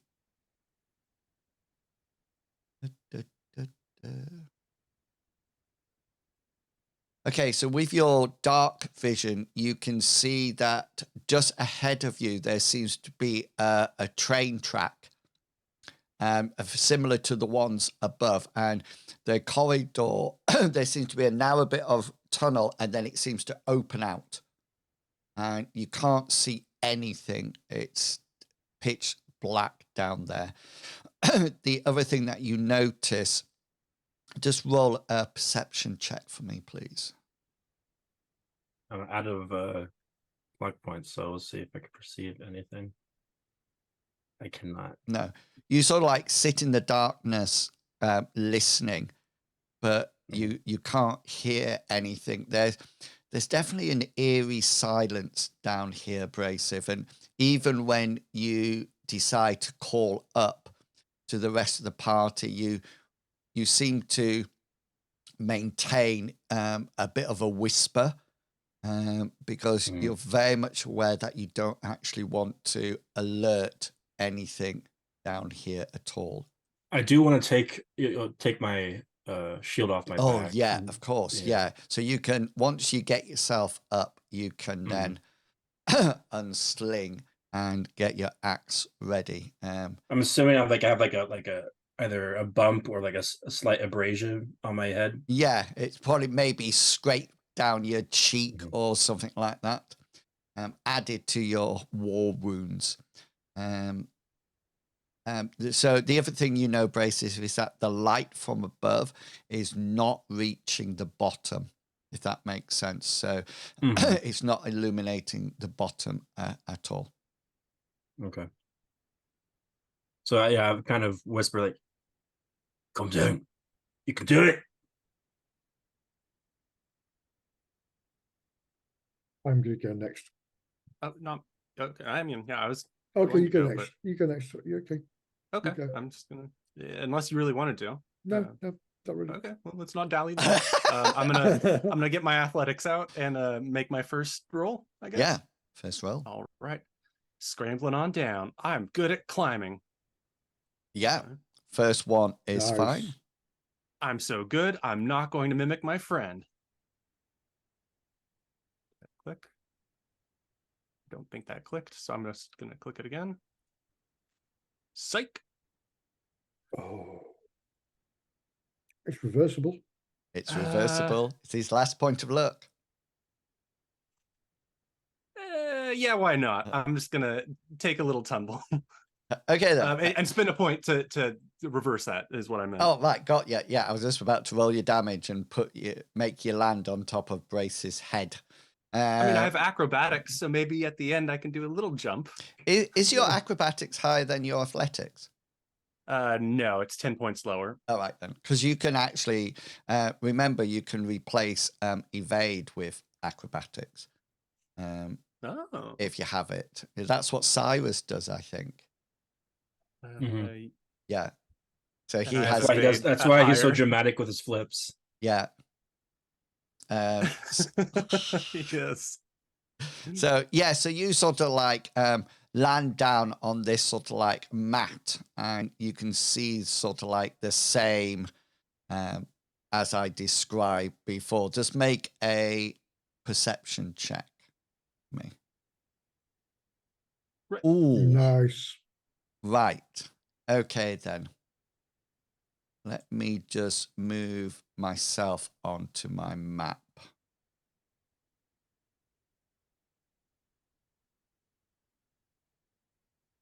Okay, so directly ahead, so you can see that the cave opens out and there's a track. Within the darkness, echoing from the darkness, you can hear some kind of muttering. Belle, that you can definitely hear some words. What languages do you speak? I don't think I put any points into learning any other languages other than thieves. Okay, so it's definitely not thieves' cant. You definitely can't see any of that, but it does sound like the whiny voices of goblins. You can hear them like this in the distance, and I'm giving you this since it's a critical success. They seem to sound as if they're actually getting closer. Closer quickly, or like slowly approaching? Probably walking speed.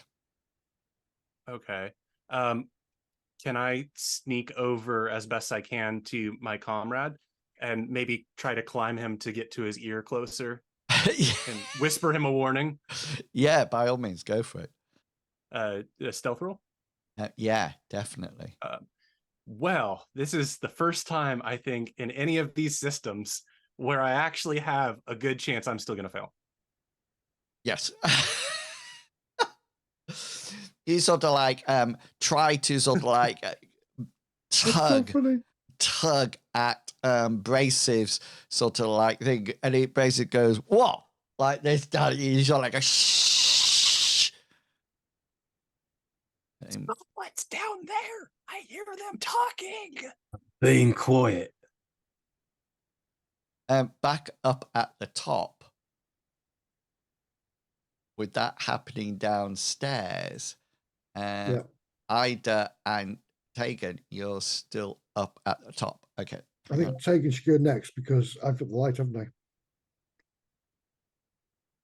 Yeah, you got the light. Yeah. So Tegan, let's have some rolls, unless you're casting some fancy spell to go down. I was thinking about casting coordination, but I've already got bless, so I'll hopefully be okay with bless. They added 5. Yeah, go for it. Athletics.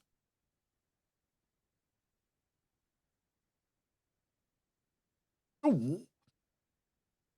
Do you wish to roll a point of luck?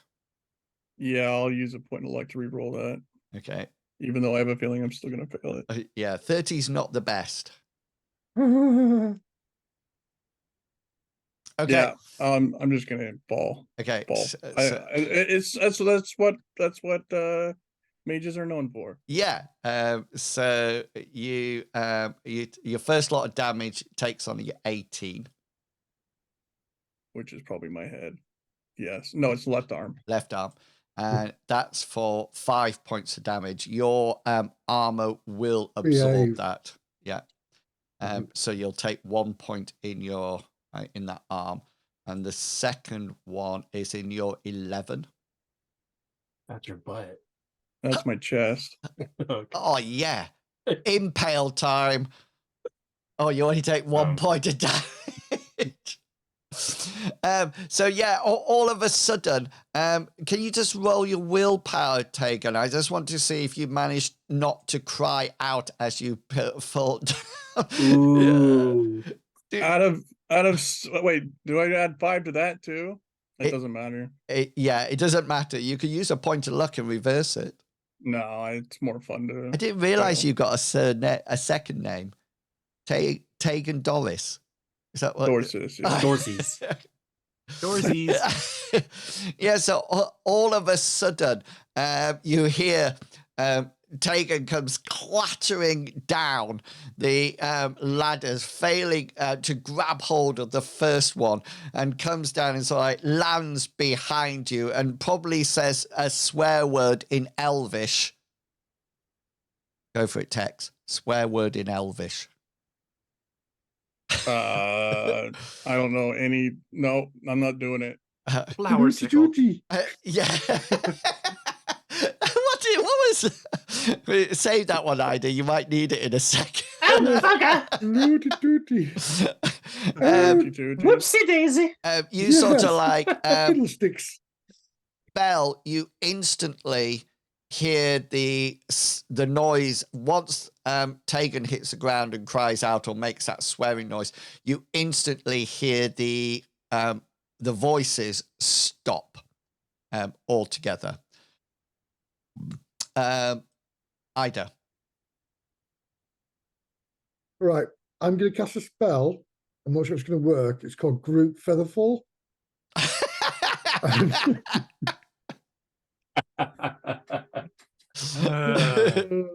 What a trickster! Now they're all wishing you fail both your athletics rolls. yeah. Trust me, I will, because you said 30. You said 30 was bad, didn't you? Yeah. Oh! Mr. Billy, the bears!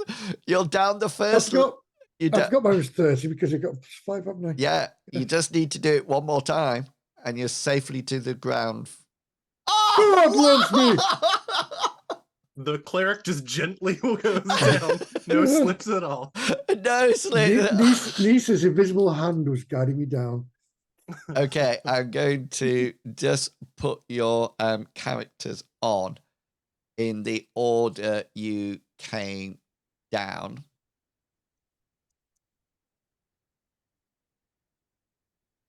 And then you'll be able to see. Hang on, do you have your light on? No, you don't. Not turn my light off. Idaho hasn't got her light on that one. So let's copy her and put her on here like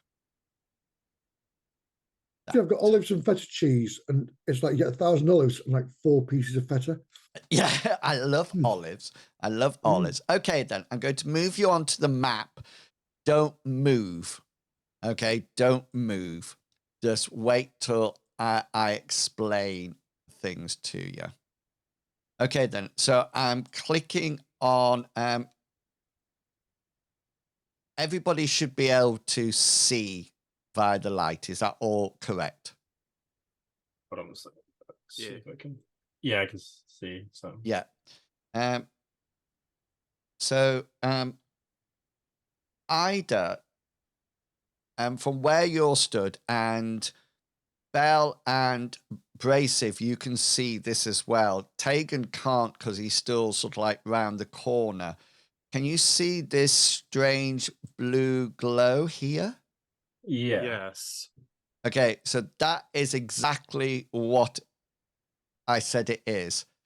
It seems to be a blue glow that is shining out of something. So let me just do this. So, Braceive, you can see that there seems to be some steps. Well, you can see what you can see, can't you? Mm-hmm. I'm not going to describe it. And Belle, everybody can see what they can see. That's what they that's what's happening. But before we go any further, I've got a bit of a surprise for you. Is it murder time? Is it my birthday? It is. It's your birthday. Yay! You've won a It's my birthday. prize. It's a gift that keeps on giving. It does. You ran out of candles, so we got you a torch. Okay. Yes. Can you please make sure you clicked on your target, your token, and roll your initiative for me?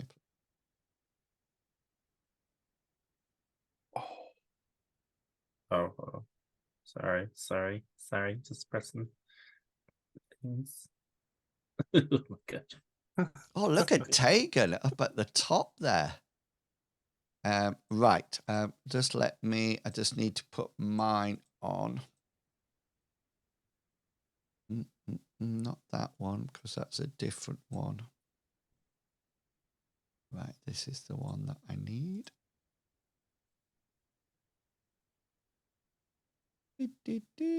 Nearly there, sorry. I've got lots that I'm trying to fiddle around with here. I'll go do that. And that's going there. So just so the stream knows, that should be blanked out for the players. They shouldn't be able to see what that is because they can't actually see the the monster yet. What? Right. Okay then. So the next thing happens before anybody can do anything at all. Okay, then. So this is almost like happening in the surprise section. We're going to have a bit of. Just need to find where they are. Here they are on that layer, so I can move them up.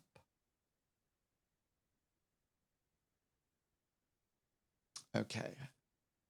Bear with this 1 second. I just need to make sure of my ranges of my spells. And then I've got them.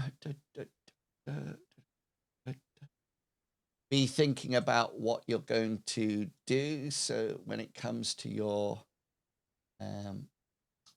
turn, you're straight in there. I'm gonna die. That's what I'm gonna do. No, don't worry, you won't die at all. Well, I mean, yeah, if you cast Paralyzed Gnome, I mean, it's not a death spell. Let me just... Right.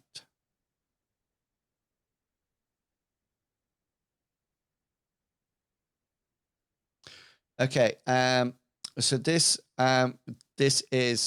first one is coming at you, Belle.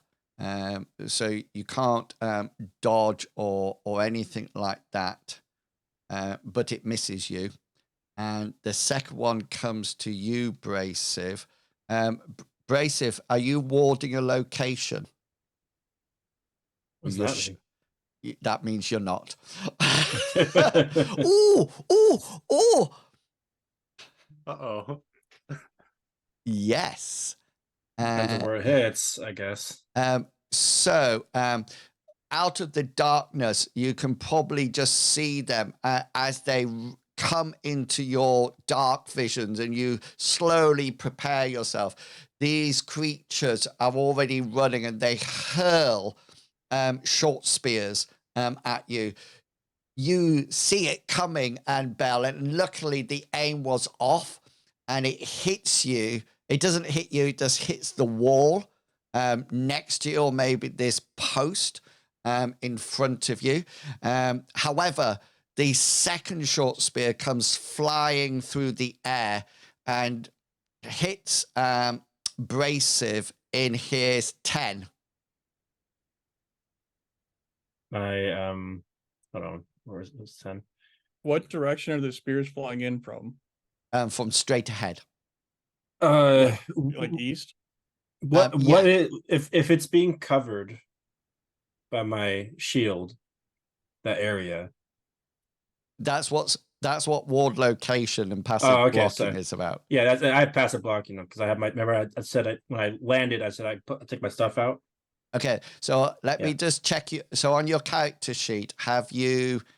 Yeah, I marked down the 4 areas that are covered. Okay, then. So that 10 is coming into your chest, yeah? Yes, and that's okay, marked as covered. Yeah, so hang on a minute. So I'm going to be doing 9 damage into you. So what size is your shield? It is large.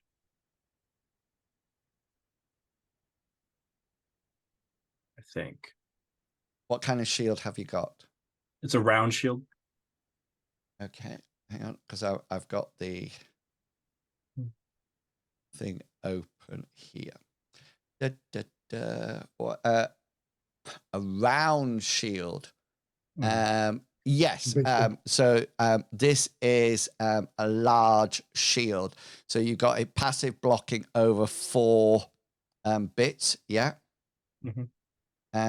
So let me just get my parrying table up. It's weird because I've got a heater shield, which is bigger than a round shield, but it covers 3. Oh, is that because heater shields are a funny shape? Yeah, it's like a door. Yeah. It's just really an old door. That's right. I just need to see. I think it stops all because I'm small to your large, but I just want to passive blocking stops anyway. Yeah. Oh, sorry, the size of the shield is yes. Yeah, I'll be quiet. You can passive block with a dagger. Yeah, you can. Yeah, you can passive block with. You can ward location with any weapon. Yeah, it can be anything that you want. I just need to. I think there's a little table that says how much. That's impale size. We don't want that. If I don't find it in the next 2 seconds, I'm just going to rule that it doesn't work. Let's go. Why don't I just look at? I'm just going to look at Mithras because I know exactly where it is in Mithras. I think it actually covers it all. That's my gut instinct.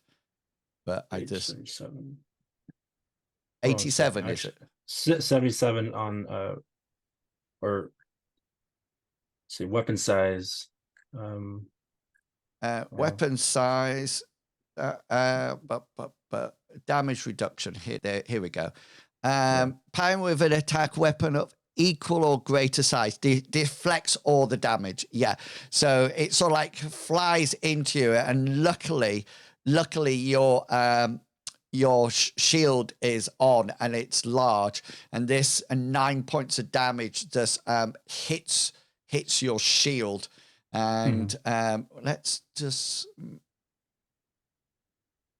And it's just sort of like clangs off it, and I'm going to put them on now so you can see them. And as they come through, they let out this this huge battle cry as they lob their spears at you, and they sort of like bang off your armor and fall to the ground, and we go straight into now combat. Round 1, turn 1, and we're coming to you, Taken. All right. Do it. So Fireball. Yeah, right. I wish. Hmm. Let's see. What? Just while Tegan's thinking, just to let you know, what I do with a critical is that I always do max damage if I have a critical. So short spear is 1d8 plus 1. So I did 9. I did 8 plus the 1 to make the 9. I was gonna say, thank heavens you don't have a like bypass armor or Yes, zoom around shield. Exactly. So I could have taken a crit. Well, I could have had 2 specials, both of which could have been a crit. But I don't think these monsters are intelligent enough. Yes, Tegan, what are you doing? I am going to. Man, I want to do something fun, but I'm not. I don't know that it'll work in this situation. I'm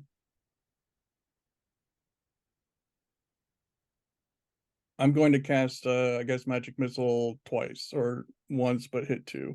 Okay, then. Cool. So roll your channeling spell or your casting spell.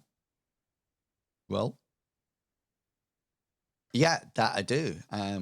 Tell me, do you roll? You roll to hit to location and then damage.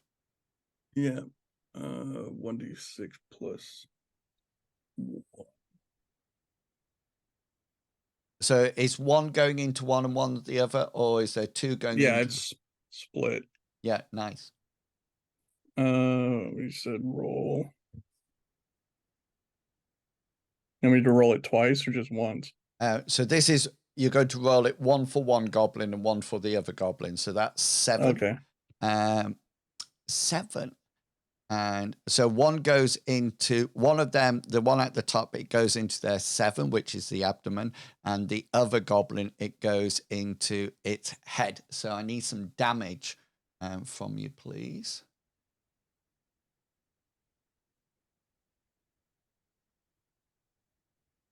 So this one into the abdomen goes 3 points. Does it bypass armor?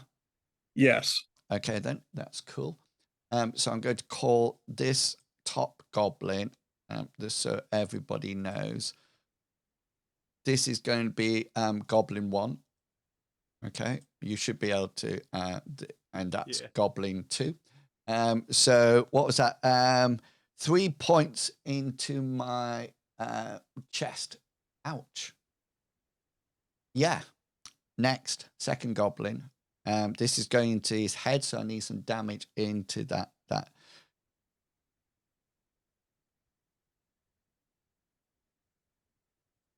Do I get a resist for it, just out of interest or not? No. No. Was it 5 points into his head? Okay, so that actually takes him down. So he's going to roll his endurance check. So if he succeeds, he's still up. But if he fails, he's out. This is why we hate goblins. I bet if you were thin. Oh my god. Just but the scratch. And yeah, so my goblins have got their They're hardy. They're part gnome or part dwarf. They are. They're part gnome. I'm going to part hobgoblin. I'm going to put them on the tracker now. They actually rolled a 21 when they were on the where they were hidden. So Belle, you're up. My only question is, did I have enough time to draw my sword and sling in that order? I'm assuming that people have drawn weapons who wanted to do it. So all right, yeah, I would like to use my sling then to you're rubbish with this sling. I did great once after the wolves. I got a good hit and everybody's like, wow, you can actually do damage. And then it turned out I have the lowest armor in the group. Yeah. Anyways, slinging at number 2. I don't know why he didn't go down, and I want to make sure he does go down. Okay, then go for it. Welcome to the Department of maybe hitting. Yeah, that certainly does hit. Does he get an anything with this, or is he just He, charging like a madman? he can use his second action point and try to evade your roll. So I need to succeed, and I need to be above 36. Okay. Ooh, I succeed, but I don't get above 36, which means that you do damage to me. They do have a good evade. Evade's pretty high for them. Do you want to know? This is what I love about classic fantasy. All the monster stats are unbelievable. Yeah, it's good. What am I looking for here? You need hit, location, and damage. Oh yeah, I'm scrolling to my weapons. I have so many rogue abilities that are bogging down my character sheet. Oh, okay. So like I can climb, and I'm so OP tunnels, and I can drink poison. Anyways, nerf the gnome. I can't use choose location. You don't have a special. Oh, that's right. I don't have a special all. Yeah. Okay, I just do the hit, location, then damage. Bam. Right in his 5. Probably his leg. Yeah, that is correct. Stay down is what I say, and then here's the damage. 5. And this is blocked by armor. Yeah. But it's a leg, and he just seems to have his knobbly green legs out on display on this one. That actually takes him down to negative hit points. So he needs to put those legs away. He needs to do another what? Why is that change? Endurance. My endurance, when I rolled it before, said 70, didn't it? It said evade was 70. I don't know. Oh yes, sorry. Endurance that's right. was 34. Yeah, that's right. Right, he fails that. So this guy is easy to pick off, as he's now doubly on the ground. He's got quite a big gash to his head, and a little dimple in his leg from the stone. and goblin next. So this goblin here spends his action. Okay, so this is his second action, to draw what appears to be some kind of short sword out of his belt. But the other thing he does is that he seems to make some kind of high pitch yodeling sound. He's all like goes, oh, whoa, whoa, whoa, whoa. Is it? I understand Goblin. Would I know what it is? Yeah, I have language. He actually, in Goblin, he's actually shouting out loud, everyone get the out of down here, we're being attacked. He's calling for a retreat, guys. He's calling for a retreat.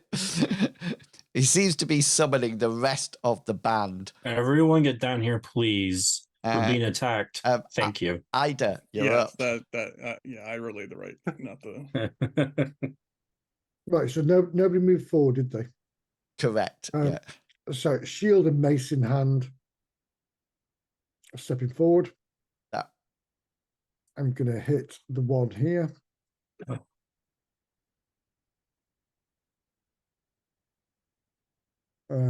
What's your base movement? Is that within you? Sugar.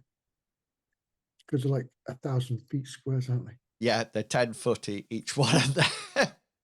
What? Sorry, sorry, I completely forgot. They chucked at 30-foot range their spears. Oh, goddamn movement. I'd like this character to be so easier. Can you do that thing when you bring down a lightning bolt from the sky that smites them and stuns them? No. No. Um, Obviously, only Bartleby can do that. yeah. Yeah, I guess Amriel is just like the best goddess. In which case, oh, Yeah, maybe you should credit Amriel. even my fear spells like a touch. All mine has touch spells. You can touch. You could touch Brace if he's in front of you. If you wanted to. Yeah. You got us, buddy. Go ahead. Yeah, I mean, really, you just got to pull the cord on him, get him started, and he just mows him on down. I would cast Befuddle, but somebody's done it already. Right. Okay. I'm going to guess that my bless has probably run out by now. It's only 5 minutes. Yeah, it probably will have done. Because in which case, I'll cast it again. Your blessing. Yeah. Okay. Then roll your casting. Wow. So you cast that with lose a point. Correct. You don't lose any magic points. Thank you. At all. Bless. Oh, bless. Does that work for both mage and cleric weapons when you crit? Yes. Yeah. Okay. It's just, so now we're more incentivized to crit now, right? And then just to let you know, if you fumble, the spell doesn't come off, but you do lose magic points. Right, I saw that. Yeah. So that's a nice bit. I like that bit. I saw that too, but I chose to ignore it. The power of God. Yeah, brilliant. So that's you done, yeah? So sorry, I'm done. Yes, I can't read. Yeah, I can't move, can I? Brasive. Brasive. His movement is 20 feet. Is that hold on? I thought 20 feet. Yeah, it's 20 feet. All right. He is going to move to goblin number 1. Yeah. And then slap some face with his axe. Yeah, nice. Slap away. Let's do some slapping. No.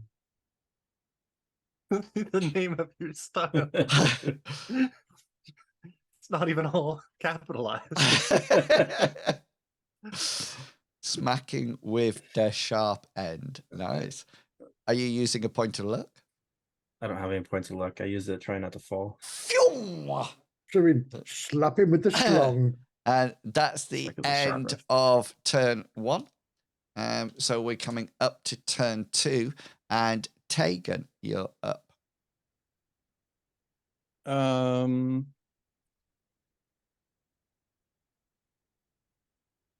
I will shoot one magic missile at the one in front of Nice. Yeah. Let's roll. Ouch. Ouch. No, I'll just take the failure. Take the failure, and it sort of like flies off, and we come to you, Belinda Belle. Well, it's time to start the magical journey of reloading a sling. Step 1, I have to find a pebble in my pocket. How long does it take? 3 turns? 3 days. Yeah. Both are true statements. Yeah, I'll do the first out of 3 load actions. Yeah, so it actually will take, if you think about firing the third. Yeah, so it only takes a grand total of 6 seconds or 7 seconds. Yeah. You know, so that sounds a little bit too quick for me, but yeah. So make sure that you mark down that you've done 1. Goblin, Brasive, I can't fire back at you because I've used both my actions in the previous. Oh yeah. Yeah. So it moves on to Ida. It's yours. I'm just going to move to there. Well, to there. Got you. Remember, you can hustle as an action. Okay, which you can move 3 times or 5 times your You movement. can't do anything at the end, which is the thing. Yeah, correct. You can't do anything else for that turn. No. Okay, so No. are you staying there? Yeah. I'm gonna. I'll tell you. I'll hustle a little bit to. Oh, get off there. To there. So I'm in reaching distance of. Okay. And that'll be your second action on the 16. Yeah. Yeah. And Brasive, you're on 13. Yeah. Time to do some murdering. Come on. Let's do this. I'm going to slap him up a bit. Nice. Let's see. Slap away. Ooh, yes. That is a hit. I've got no more action points That's amazing. left. So you can have a special. So I need special hit location damage. Can I do choose location for my special? Yes. Yeah, that's just a normal hit. Normal I'm going to do that. So, do you want to go for his leg? No, I'm going to go for his head because it's easy. It's closest to me. Okay, got you.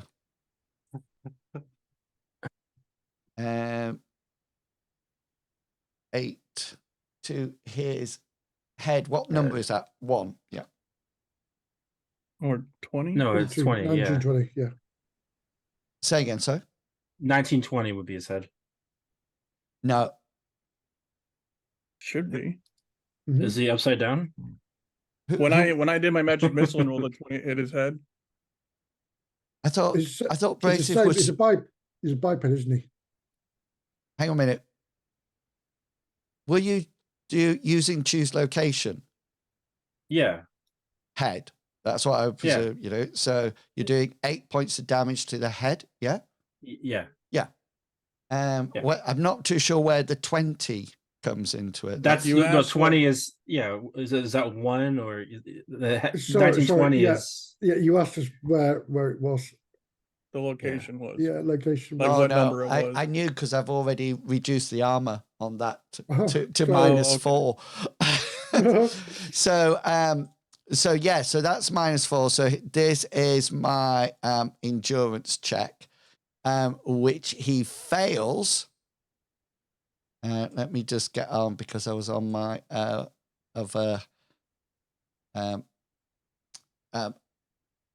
my other layer. And then I know we're going to finish before we play the next combat round. Okay, so we're going to go back up to the combat round. So this would be combat round 2, turn 1, but we won't play through it because Mr. Pickles needs to go off and see his baby. Pretty his nephew or niece. Just some random baby. The little goblin. Yeah. Yes. The littlest. So just so you know, when we come back next time, you should be. You've got where's the pebble? Is that still in your hand? Behind the shield. Pebble? Yeah. You see, the second action is testing the pebble to see if it's a good. Oh, your pebble, sorry. No, yes, I have meant to give it a sniff, it. and then the third action is right? putting it in the sling. I wanted to know where the light pebble was because last time I think it's in my hand. I dropped it before when I was fighting, but this time it's in I don't my want to hand, accidentally step on it and then hurt behind my my foot. shield. No, it's just so I know I can grab it. That's So fine. But we're going to start putting that into his sling rounds. So you got tracer shots. So as you can see from the bottom corridor, can you see those now? There seems to be 2 more goblins coming up that I've been hustling on their run using their hustle thing as they came up. And you can also now see up here that there's some steps going up. And I don't know if you can, some of you might be able to see just here. Mm-hmm. There's appears to be blue balls, blue mushrooms growing. Oh, Blue. mushrooms, No, not balls. hang on, they're not We want red. red. We want red, different color. Yep. Not thematic. That's not our vibe. Unless the person who asked us to do this is colorblind. Colorblind, yeah, good call. Yeah. And Didn't ask that, did we? and that's all you can see moving at the present moment in time. Okay. Maybe if we mix them with orange mushrooms, you get. No. You can't make red. Red's the primary colour. You could do blue and red will make purple. Bracef can make red. I don't. Yeah. He can make things leak red. That's what it can do. Okay, then. So we're going to leave it there so Mr. Pickles can get off and go and do what he has to do today. So just before we go, number one, thank you for coming along and supporting us tonight. We really do appreciate it. Mr. Pickles, anything that you want to say quickly before you go?